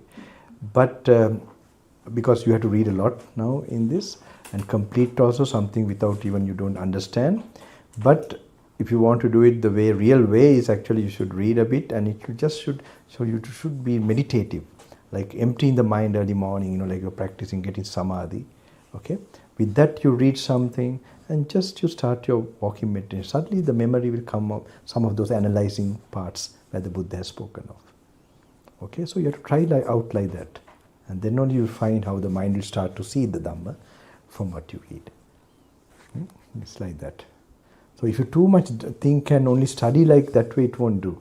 If you only be mindful and sort of, then also you're not thinking enough.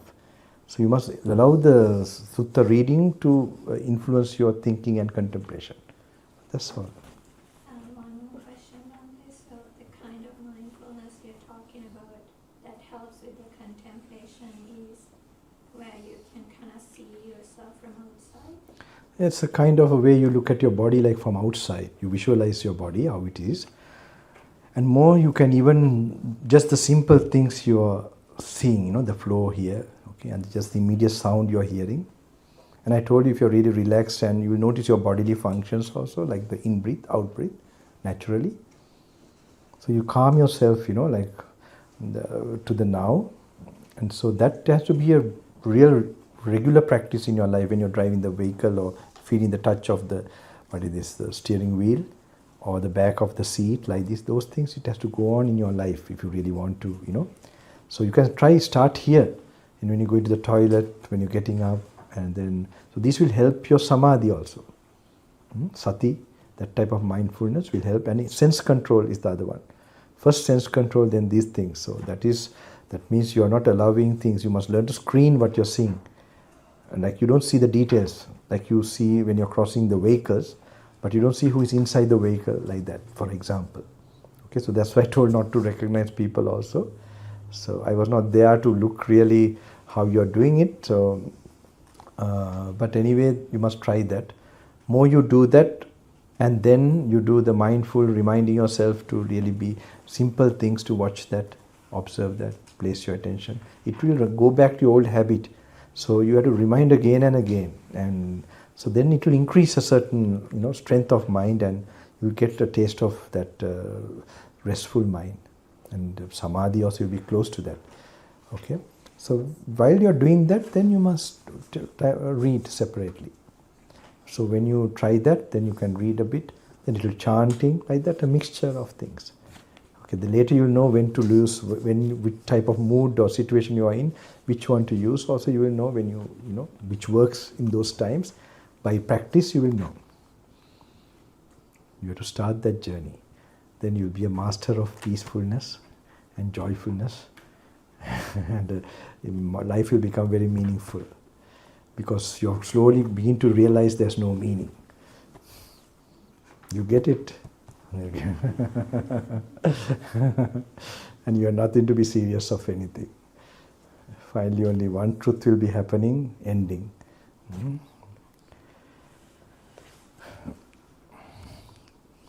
I'll be doing my work in the dark.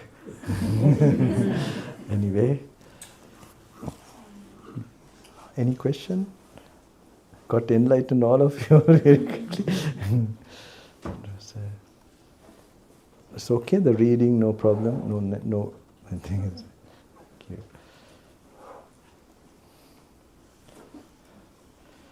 Okay, then.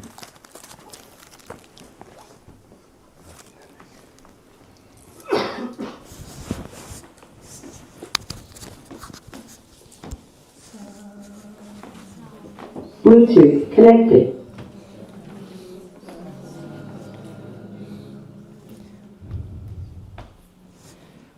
And all the merits that you have acquired by even a single day, today and even 2 days, I think that the highest type of merits or kusal or energy you can generate as a human being. So all that good karma, think of your parents, your relations, and there's hardly a being who has not been your relation in this samsara. So from the lowest to the highest, may all beings get a share of this good karma. May they get inspiration, strength to follow this noble path.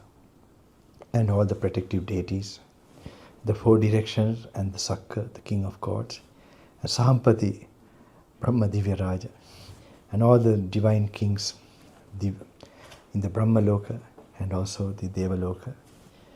The seen and unseen noble beings, noble souls, pure beings who protect this great teaching and this path, even in the absence of the Buddha. May those receive and get strength. And the Deva Senadipati Varu, Ishivaru, Munivaru, Siddhalla, Gandharvaru, Bhairavaru, Naga Nagin, Tistum Kotya, crores of 33 crores of Devi Devatas, the divine beings, divine abodes, who Sammak Dustika, Sammak Alpeshakya, Maheshakya, Samyak Dustika. Sili Devi Devataan Mahansalata, me utum punya karame anumodang vetwa. Sili Denama Rakavarane Atikaratva, Karunaving, Perumpurana, Uttamayo, Devatwing Inva, Kavadhari Buduendine, me Gautam Buddha Sasane. There are divine beings who are protecting this teaching. One day they might become Buddha. They have perfected certain great qualities on the human plane. And in this dispensation, they will get good karma, this true teaching that will liberate beings out of compassion, that they will not face any more suffering, that the great master is followed, the master remove sadness from living beings.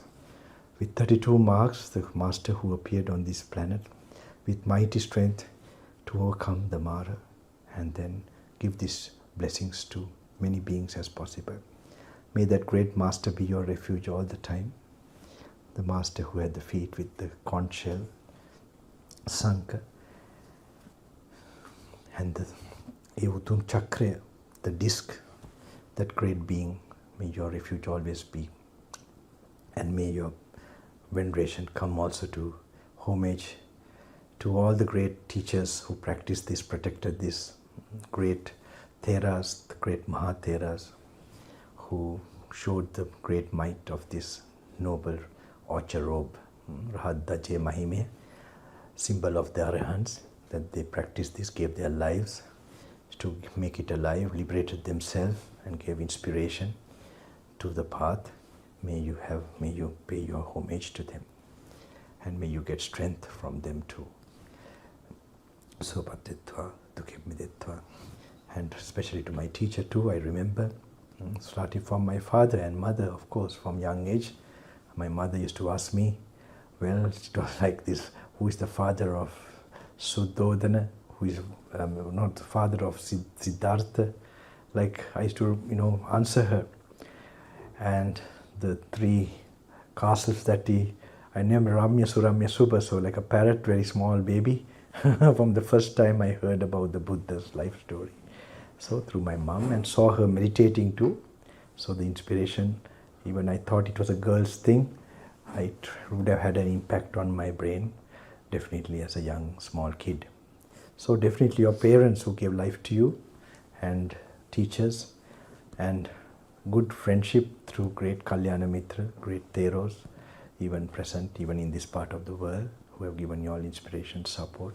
May they get strength and protection to pursue those noble activity without any obstacle, with the purest mind and getting it more purified, so that the real example and way is shown more than with the teaching more than any words. May that happen, these walking examples, walking chaityas, bodhi trees, even as upasakas who are practicing this, bringing peace to others.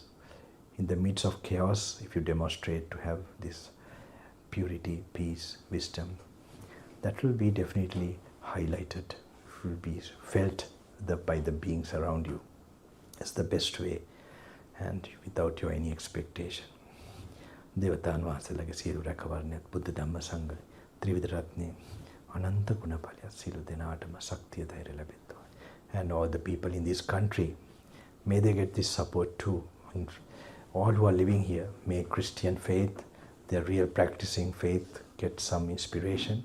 All their souls, their purification, that inner joy and purity and protection from all the worldly things, especially to the leader of this country and the other leaders of other countries too, because they are the ones who decide. They have made the devas and also the blessings of the noble, great, mighty being, the Samma Sambuddha's dispensation creates some kind of force for them to, that they will follow this way and they will get to stick to the good way and protect the people in the nation and all other countries too. They are like one family, you must think, you must feel this.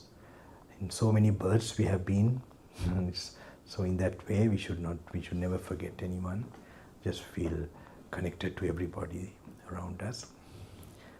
Dharma Saraning, Dharma Shaktiing, me siru denata peraping, matuetwa, e Lanka Dvipe, Dharma Dvipe, e utum Dham Suvanda, Alaksha Karanyapu, e utum eda tibba itihase, tuman mahanselage Sripada Adamanluwa, Satyanta Darshana vena kalayak wetwa, manushyanට mahansita buddhalambana ප්‍රීතිය ඉතිකරගෙන සියලු පෞසිතුරු දුරු කරන නිර්වාණ මඟ අවදි කරන කාලයමයි.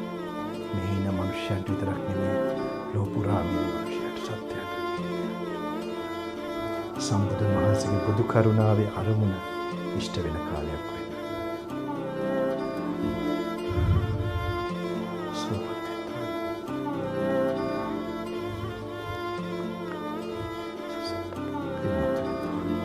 මේ New York ප්‍රදේශයේම මැන්හටන් සියලු මනුෂ්‍යයන්ට මේ රටම නොර්ත් ඇමරිකාවේ ලෝක පුරා මනුෂ්‍යයන්ට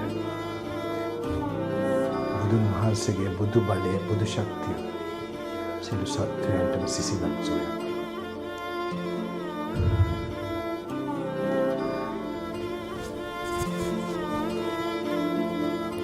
බුදු මාතාවගේ ඒ බෝධිසත්වයන් නිහිවෙච්ච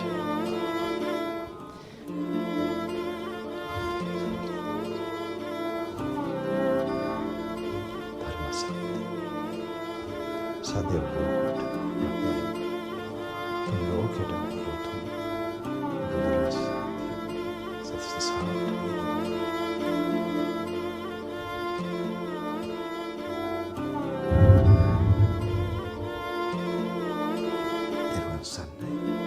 Have a pleasant night.